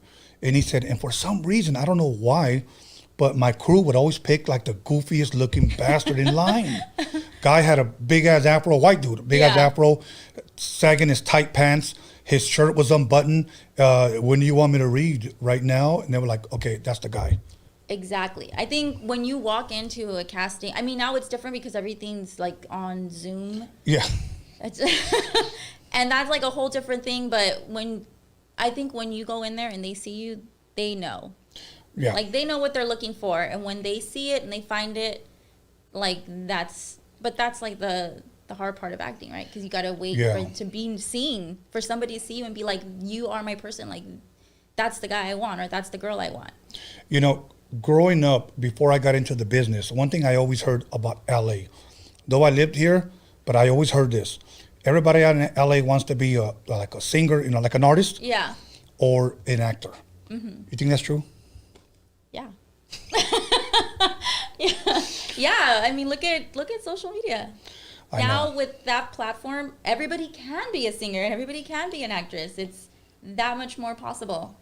Yeah, you're right. You know, because there are people that have gotten like Insta famous. Yeah, Insta famous. Yeah. Now here's my thing, and I hope I don't hurt nobody's feelings, but I'm gonna say it anyway. So, I've known people that have had over 100,000 followers on social media. Mm-hmm. Okay, let's just say Instagram by itself. They finally decided to step out and had a meet and greet. Yeah. Okay, and only had maybe about 5 people show up. Yeah. So you have to wonder sometimes, are those followers real? Say they are, but maybe they're just likers and people that just comment. Yeah. You know, I think that's the unpredictable thing about social media, is that because can you imagine the blow to your ego that, You know, I average 16,000 likes on every single one of my pictures, and I could just put out a bullshit picture and people will like it. Yeah. But now here I come for my meet and greet, and 5 people show up. You know. I think a lot of times too, people are commenting or liking on these people who are Insta famous because they want to get maybe a follow back or a little notice or something that's gonna put them on. Right. You know, because that's kind of like the way it is, right? Like you comment enough on somebody, they're gonna notice, they might respond. Then you have a little in, you know. So there's people who are just, you know, trying to ride that, and they're not there because they like your content. They're not there because they really care what you know. It's a swipe and a like. Like, you know, sometimes I'm in traffic and I'm like, I know that person. And you know what? And this is believe. I don't say this to put anybody down, but my thing is this: always be very careful that you don't allow social media to go to your head, because I know people with blue check marks, you know, on their Instagram, that in their 30s, living at home with their mom, sleeping on the couch. Yeah. You know, and calling me to borrow $20. You know, but you got over 100,000 followers, and this is not to put anybody down, but what I'm saying is, everything that glitters is not always gold. Oh, 1,000%. I think especially when you're an artist, whether it's acting, music, whatever, like you have to learn your craft, perfect your craft, like do the work outside of what people are seeing. You know, do the plays, do the theaters that you make the $5 from, you know, from the ticket sales, but you're gaining knowledge of your craft, and that's what's going to take you far. Like, how long is social media? If everything's a trend. From the way that we look, from the things that we buy, from what we see, like, you know, comedians or whatever, like, oh, this is hot, okay, like, then you see 50 videos of, like, the same. Yes. You know, like, where's the, like, authentic content? Like, that's the rare thing, you know? Yeah, yeah. And here's the crazy thing, because it's so unpredictable, what I'm about to share, how we live in a time right now, which is good and bad in a sense. That you can go from, for the sake of the conversation, I would say from being a nobody, okay, in the public side, to doing a silly TikTok video and going viral the next day and appear on Good Morning America. Yep. Instant gratification. Like, that's what people want. Yes. They want the instant, like, they live for that moment of, like, just to go viral for that one. Like, there's nothing behind that. Like, right. What happens? It comes and it goes, and that's it. And they live in that moment. And so many people like crave that. They want that. Right. And here's I believe here's the bad thing. It's almost like a rapper that has a hit, and he can never produce that one hit again. Yeah. I think some people that have that hit that goes viral, they try to do the next silly thing, and it doesn't come like the way it did the first time, and they continue to fucking chase the dragon over, you know. Yeah, so it's true. It is true. But here's what we're gonna do. We're gonna go ahead and take a break. And you touched on something. You said you were a go-go dancer for a while. Yes. Can we talk about that? Sure. Okay, cool. And then we're gonna talk about your podcasting. Where can people follow you? Where can people support you, etc. So, okay, everybody. Once again, call somebody, text somebody, slap the shit out of somebody. Let them know that Ashley Alvarez is in the motherfucking building, and we'll be back 10 minutes. Don't fuck around.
he taught me a lot of things that I didn't know from a favorite place that I only went to twice, Radiotron.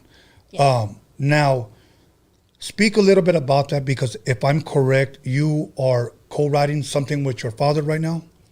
Yes. Okay. We're co-writing pretty much his story, which is the Okay. actual Radiotron story, and the role that he played in this like iconic LA scene, which was Radiotron. Yes. Yeah. So we're writing it together. You know, it has, without giving, you know, Too much. too much. So it is about his life, and so of course that's my life in a sense. Right. It has my mother, my family. So we get the balance of his point of view and a female point of view, and me knowing my mother, or just different situations combining together to give it like a more rounded view. Okay. Because, you know, when you're writing sometimes your own life, it's one view. You can only see and feel what you see and you felt. Right. So it's hard sometimes to kind of look. And so, yeah, we just decided, let's do it together. Let's. Okay. And approximately, if you can give away some little minor details, is this considered a movie or a documentary or docu-series, or you don't want to give that away? Movie, Okay. definitely. But it is based off of, you know, facts, and we do want to include, I mean, my dad has so much old footage from just all the events, whether it was in MacArthur Park or at, you know, Radiotron, or, you know, some of the performers or DJs or poppers, lockers, graffiti artists. Like, we have canvases rolled up in my house. We have old VHSs that he has that, like, we're editing, you know, and so we're trying to incorporate some of that old classic footage, but it is going to be a movie. Okay. So, if, you know, maybe even a movie and eventually even a documentary. I mean, hey, there's a lot of stuff like going on right now. I think, you know, breakdancing, now that it's going to be in the Olympics. Yeah. You know, it's hot. Like, it's the way that it is now culturally. I mean, just with like dancing shows in general, like it really took it to like the next level. It made it relevant again. Not that it ever died, because when you're in the hip hop community, you know, like that is such a key factor. You know, you have the poppers, the lockers, the breakers, like that goes intertwined with hip hop. Yes. But I think it's back now, and so like this is the time. And you know, my dad's doing several. People are trying to get him on documentaries and trying to, you know, get his story. But but he's saving it. Yeah, because we got it. and you know, and it's always best that you guys do it, because many times, for an example, when I'm filming a Chicano rap documentary right now, taking a little bit longer because COVID being a major cock blocker, everybody that we wanted to interview didn't want to come out. Yeah. So we had to reschedule. I was sharing with you earlier when I had booked Mr. Cartoon for my first documentary. He literally told me, I will, but 6 months from now. Yeah. And he was about to go on this tour, tattooing and arts. So sometimes you have to wait for that one right person. Yeah, definitely. You know, so it took me a year to film mine, and it was a 3-hour documentary. And I think the biggest mistake that I made was that I started promoting coming soon while I was still filming. Yeah, and people are like, when's it coming? You said coming soon. What does soon mean? Exactly. And I was still filming, and then I didn't realize that it was going to take me another year to edit, because it was such a long, you know, documentary, which in reality, what I should have done, did a docuseries, episode 1, episode 2, episode definitely. 3.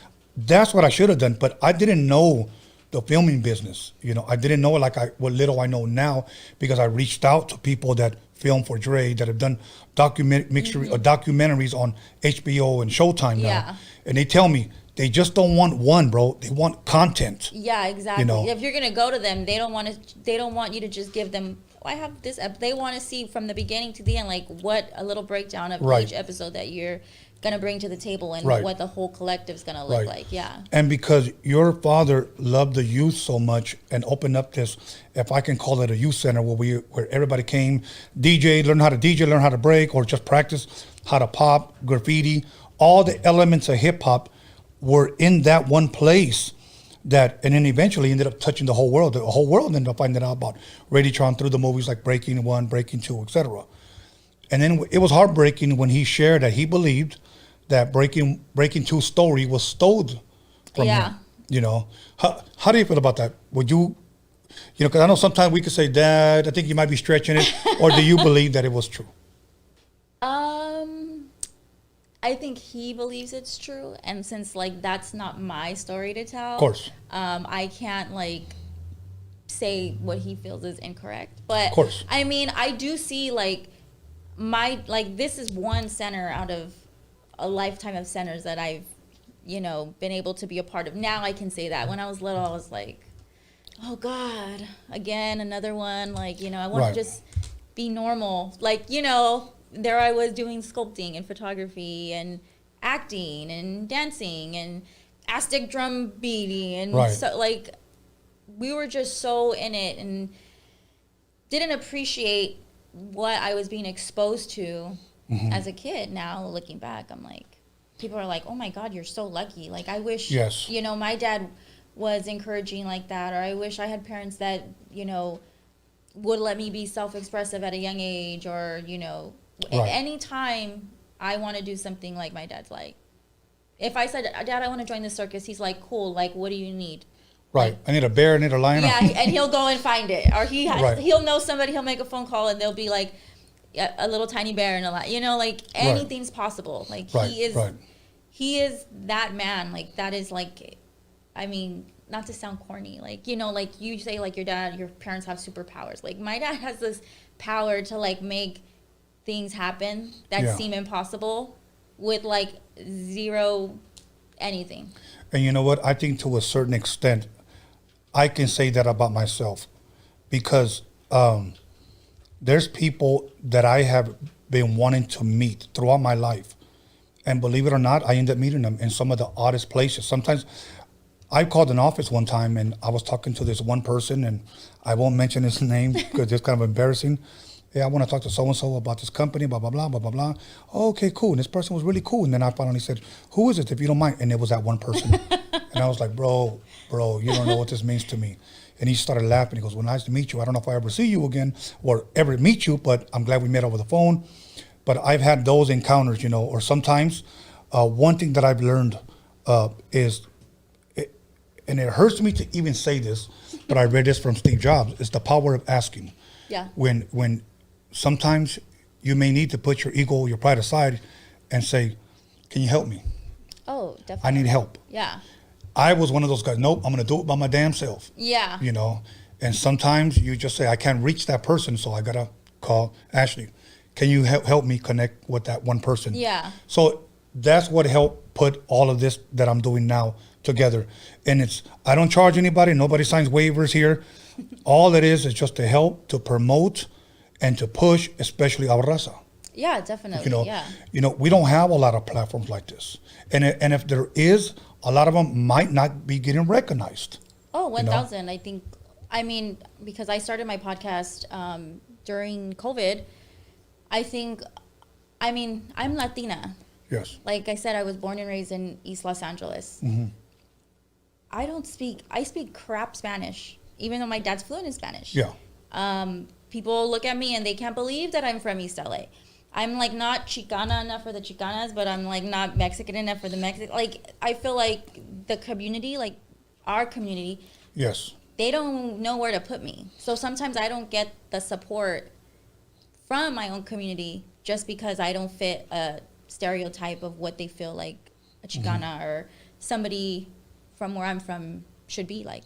No, you're right, because I've known females that people will say, oh, she's whitewashed. And then I've known other people say, oh, no, she's too Mexican for us. Yeah. So you kind of get thrown in the middle. And for a long time, I think I was kind of like that. Mm-hmm. You know, I'd meet, you know, even though my parents are from Mexico, but I'd meet people that came from Mexico that didn't think I was Mexican enough. Yeah.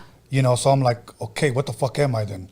Exactly, yeah. And it's like, I'm, you know, because we advertise our podcast, or we market it as like two Latinas, like living two different lives. Because I do it with my best friend, who's also Latina, but she grew up in the IE, and she grew up in a totally different way. She came from more the suburbs, and her parents were very, like, they're married, they stay married, very kind of like more picture-esque family unit that you would think. And she's way more whitewashed than me. But again, she's still Latina, I'm still Latina. You are who you are. Yeah. We get, you know, we don't get like the love from our community, and we're kind of like, we are you. Like, what, I don't know, like, what am I supposed to do? Like, I was born in, he's like, I'm more LA than some of these people that claim it. I know. You know, I think one of the biggest obstacles that I had to go through doing this podcast was this, that when I started this podcast, it was to promote my documentary. And I always tell people this story. You know, I didn't think I was going to be here that long. I was going to do 2 or 3 months and then get the hell out of here. Yeah. I promoted it, did a job, go buy it, cool. But it began to take a life on its own. Then I began to realize that a lot of our people don't have a voice. Yeah. So I said, let us just, from here on out, let us dedicate it to bring people on that will probably never, ever get an opportunity to be on Power 106, to be on KD, or any other radio station, because the radio station doesn't give a fuck about you. Yeah. Plain and simple. Yeah. Now, one of the biggest obstacles that I would bring in an unknown rapper that was pretty cool. It's pretty dope. Who in the fuck is that? And it all came from our people. Exactly. He's fucking lame. He's fucking weak. Bro, we don't want everybody to sound the same. Everybody's going to sound different, you know? Yeah. I started bringing OG rappers from the game. Okay, those are the ones we want to see. But I can't get those guys every interview. There's not enough of them, you know? So you got to kind of spread it out. So, but I'm glad you're here. And I want you to talk a little bit about before we get into your podcast and where can people go view it, where can people follow you? Well, your Instagram is up on the screen. But tell us your go-go story. You said you were a go-go dancer. Well, what made you get into that? Because I know you were into dancing because of your father and That's the it. upbringing. Yeah, I've been dancing since I was little. I've done everything from tap, ballet, jazz, and I always wanted to be a performer. And honestly, like, I was about 18. I danced all in high school, and then 18 came, and somebody was like, "Do you want to dance at this club?" Okay. And I was like... Like, not to dance like a slow song dance, but like, do you want to dance for the club? Yeah, like, do Okay. you want to jump on this bar? Like, we will pay you money and, you know, wear this outfit and, like... And I was like, okay, like, sure. I was young, and it was like a 21 and over club, and they're like... I was like, but I'm not old enough. And they're like, doesn't matter. Just walk in like you belong there. Carry your stuff. No one's going to question you. You're a girl. Like, just... And that's it. Well, Okay. that was it. And from that day, like, I mean, I've danced all over Orange County. I used to dance in Hollywood a lot. Like I said, I was lucky back when Playboy was hot and it was a thing. Like, I got to dance at the Playboy Mansion parties, go dancing there. So you met Hugh Hefner? Well, I met him behind the... Oh, okay. He would sit, like, in this little area with, like, a little rope around him. And people could just look at him. You can't touch him. Really? No, he's too fragile. He's old. Oh, I don't know. I'm only asking. I thought maybe he might have been too much of a diva. No, I think, you know, he's just fragile. Okay. Yeah, because those parties they're intense. They're crazy. But, I mean, yeah, I've been blessed to make a lot of connections that way. And that was kind of, I mean, even, like, with modeling, like, I had one guy who's my all-time favorite photographer. His name is Jeff Reyes. Like, he's the one, when I was 18, he hit me up and he's like, do you model? I was like, no. And he's like, yeah. I was like, okay. And he took my first pictures, and, like, he's one of the most influential people in my entire career, whether it's acting. We've done music videos together. He's a producer. He's a camera guy. He's a director. He's hot. Like, if you don't know him, you got to know him. Okay, and what's his name again? Just give him a plug. Jeff Reyes. Jeff Reyes. Echo Reyes. Okay. If you don't know, you should know. And now you know. Now you know. Okay, so you know what? You said something that stood out to me. And that's why I like my guests to talk, because many times when I hear something stands out that I can share that may help an up-and-coming artist, or whether you're an actress or whether you're a dancer or whatever. I think this is one of the biggest things that a lot of people do not do. You said you made a lot of connections, especially when you were dancing or, you know, acting or whatever. You made a lot of connections. Met a guy that I thought was super, super talented. He was about to go on tour, a major tour. He was /singer/rapper. Yeah. And I knew the guy was talented. And the guy who he was opening up for was really big. He was about to go to China, Australia, Canada. And I told him like this, because in other words, he didn't start from performing in front of 30 people, 5 people, 10 people. Yeah. He was about to hit the main stage right from the get-go. So I said, look, bro, most people start off like this. Yeah. Okay? You're starting off right here. That's So a tough place to it is. It is. So I'm sharing this for artists. Hopefully you learn what I'm about to say. I told him like this. You may look at me and think, what do you fucking know? But I will tell you this. I've been there, done that. The best thing you can do for yourself, even if you just take a piece of paper and a pen, whoever you meet backstage, whether he's a promoter, whether he's a manager, whether it's an artist, whether it's the sound guy, Yeah. rub elbows with those guys. Take their numbers down. After you come off the tour, text them. Hey, what's up, man? We met backstage or whatever. It was nice meeting you. Like, Yes. keep in touch. He went on tour. He was probably gone for about 6 months. Toured everywhere. The guy that took him on tour pretty much just said, okay, thank you. It's a wrap. Yeah. He wasn't expecting that. He never saw that coming. Wow. So he's like, what now?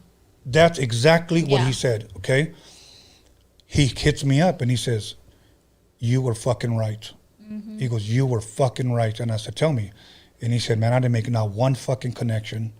He said, I thought I was going to stay with this individual. And I go, but he didn't promise you anything. Exactly. And I told you that. And even when people promise, there's no promise. Like, that's not even how it works. Like, Right. It's it is a game of, like, pretty much everyone's looking out for themselves. And if they can help you, like, I'm sure they help you out, but it's what you do with it when you have it. How many people have you met? Let me get your number. I'm going to get you in my next video.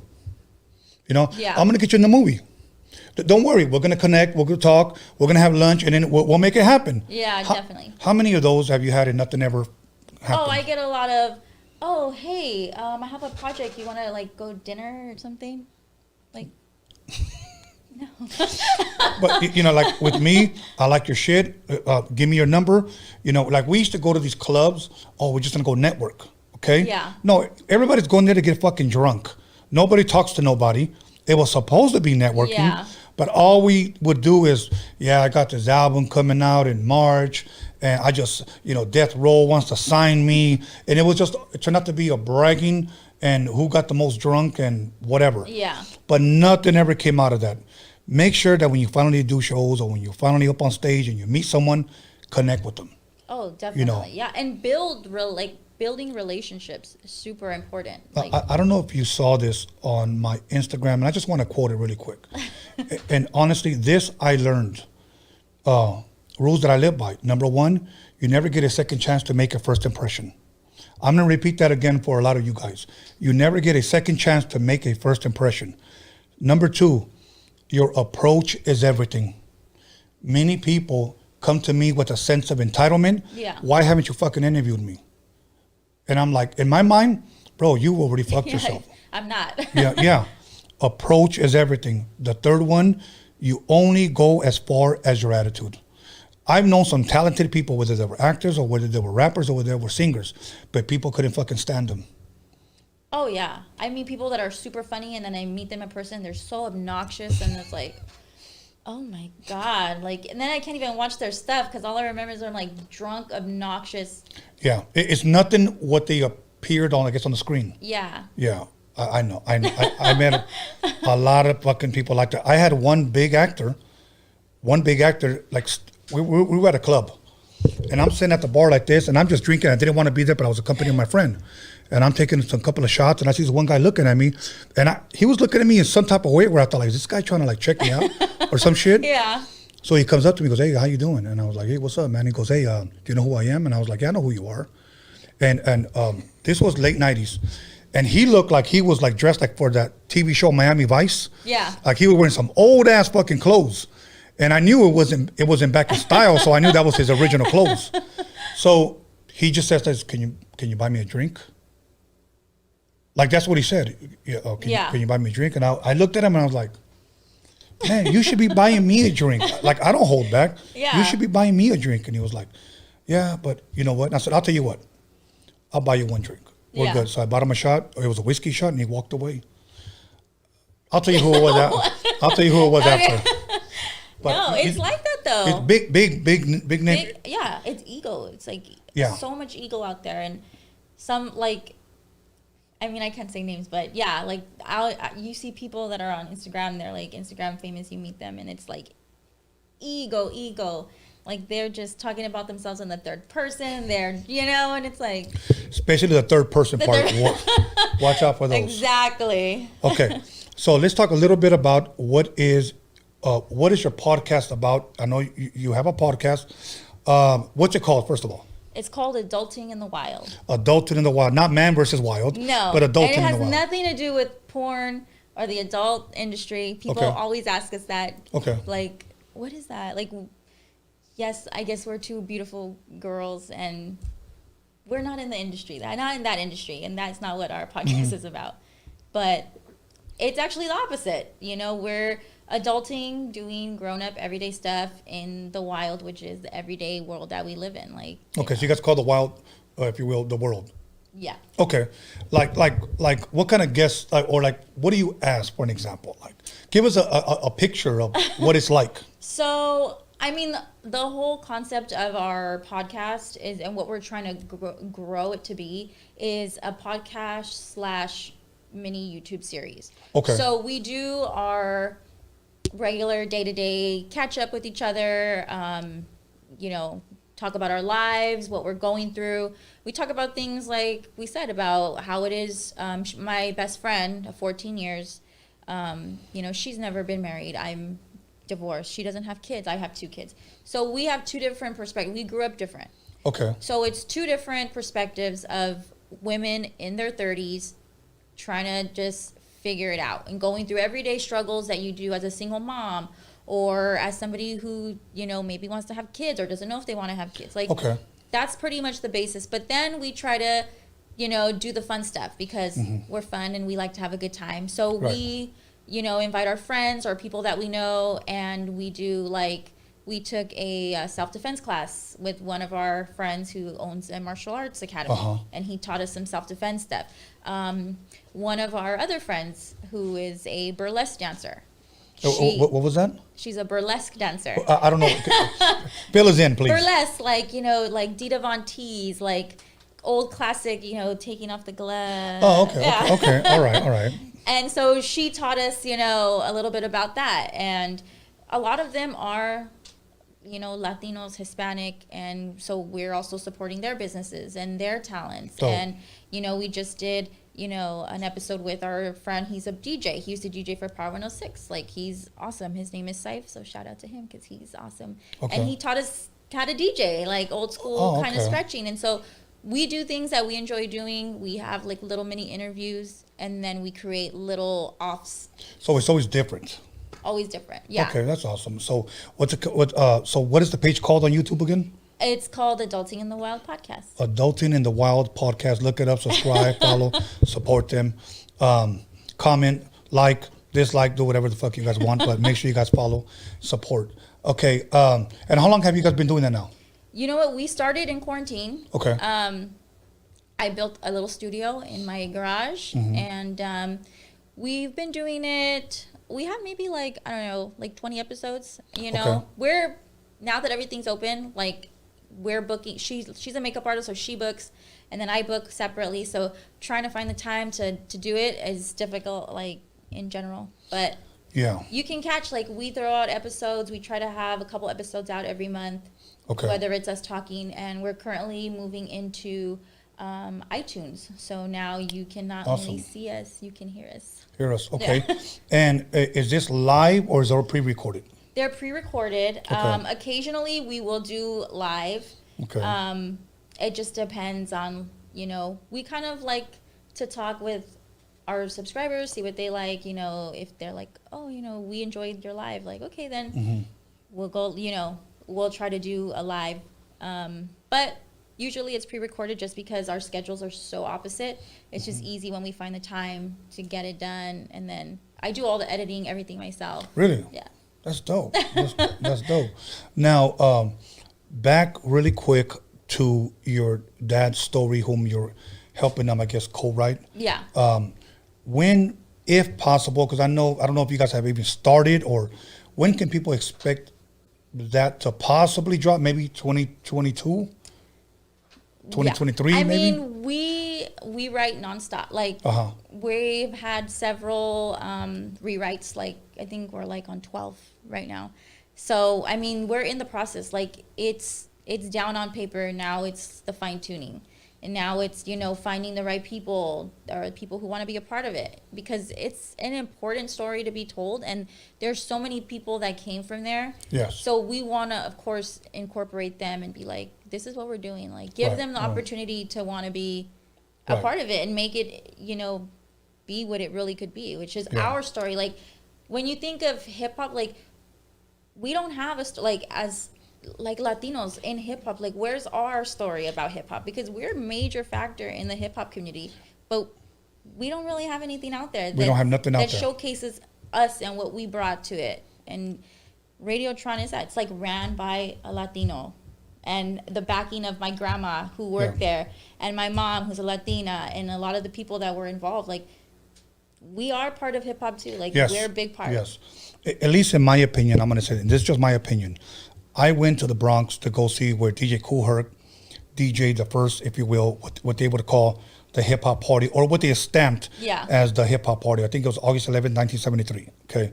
To me, what they consider that a stamp, or if you will, that iconic place, what I consider Radiotron, that iconic place for the West Coast. Definitely. I think that's where it all came out, breaking, popping, DJing, you know.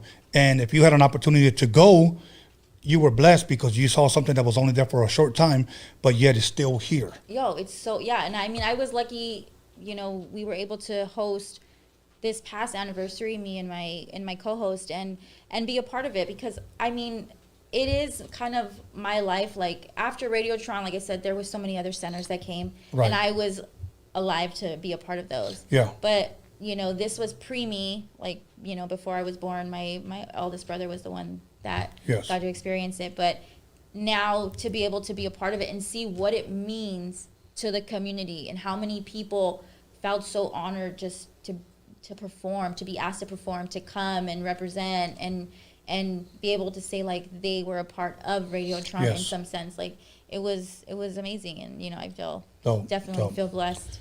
So, well, you know what, we come to the end of our interview, but I just want to ask you, is there anything that I didn't ask you, anything that maybe you wanted to bring up, anything you wanted to promote, anything specifically you wanted to say?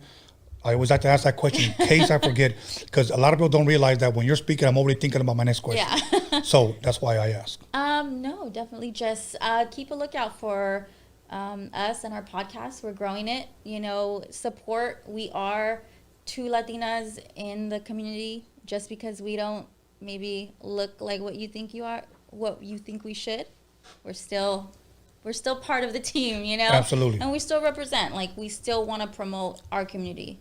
Absolutely. Well, let me give a shout out once again really quick to Carmelo. Carmelo, let's talk. I want you to come back. Let's do a part 2. There's so much more that I want to ask you. I had a great time with him. I know my son did as well. But this time, any shout outs you want to give, anything you want to promote, you know, as we close? I definitely want to give a shout out to my best friend and co-host, Monique Palma. She's an amazing makeup artist. So if you're looking to have your makeup done for shows, movies, music videos, hit her up. You can find her on my Instagram. She's pretty much in every picture. My kids, of course, because they're my team, my squad. Everything I do for them. My mother, my family, my brother, my father, and anybody and everybody who encourages me every day and is just always supporting. I appreciate all of you. Awesome. I want to thank you for giving me the honor and the pleasure to sit down with me and allow me to pick your brain and interview you, you know? Thank you. Once again, Adulting in the Wild podcast, Adulting in the Wild podcast. Make sure you guys follow them, subscribe, like, all of that good stuff. Then, once again, Raer, his IG will be up on the description. So will hers, even though it's probably up on the screen right now. But let me give my shout outs once again to Alex Cervantes Enterprise, 81 Cervantes Enterprise on Instagram. I think he's on the description as well. Give us shout out to my son B. Scanless, Be Scandalous for helping me promote this. It's not Be Nice, it's Be Scandalous. That's the way he wants me to shout him out. And then my boy Anthony, the Hip Hop Jedi, who always uses the force inappropriately. So so give a big shout out to him. And let me give a big shout out to Mr. D, to my boy Jeff, and to everyone on the live chat. You guys make this shit fun. I don't care if you guys talk shit. You guys are fucking hilarious. Please keep it up. I'm asking, please keep it up. And I got a special announcement that I'll be pushing on Sunday. Sometimes I fucking forget what day it is. On Sunday, okay? So be on the lookout. Once again, Ashley Alvarez, thank you very much. You're a blessing. Your father's a blessing. And I wish you guys nothing but the best. Thank you. So, thank you. And we're out of here. See you guys Friday, Freaky Tales. You guys better be there. Freaky Tales. We're out of here.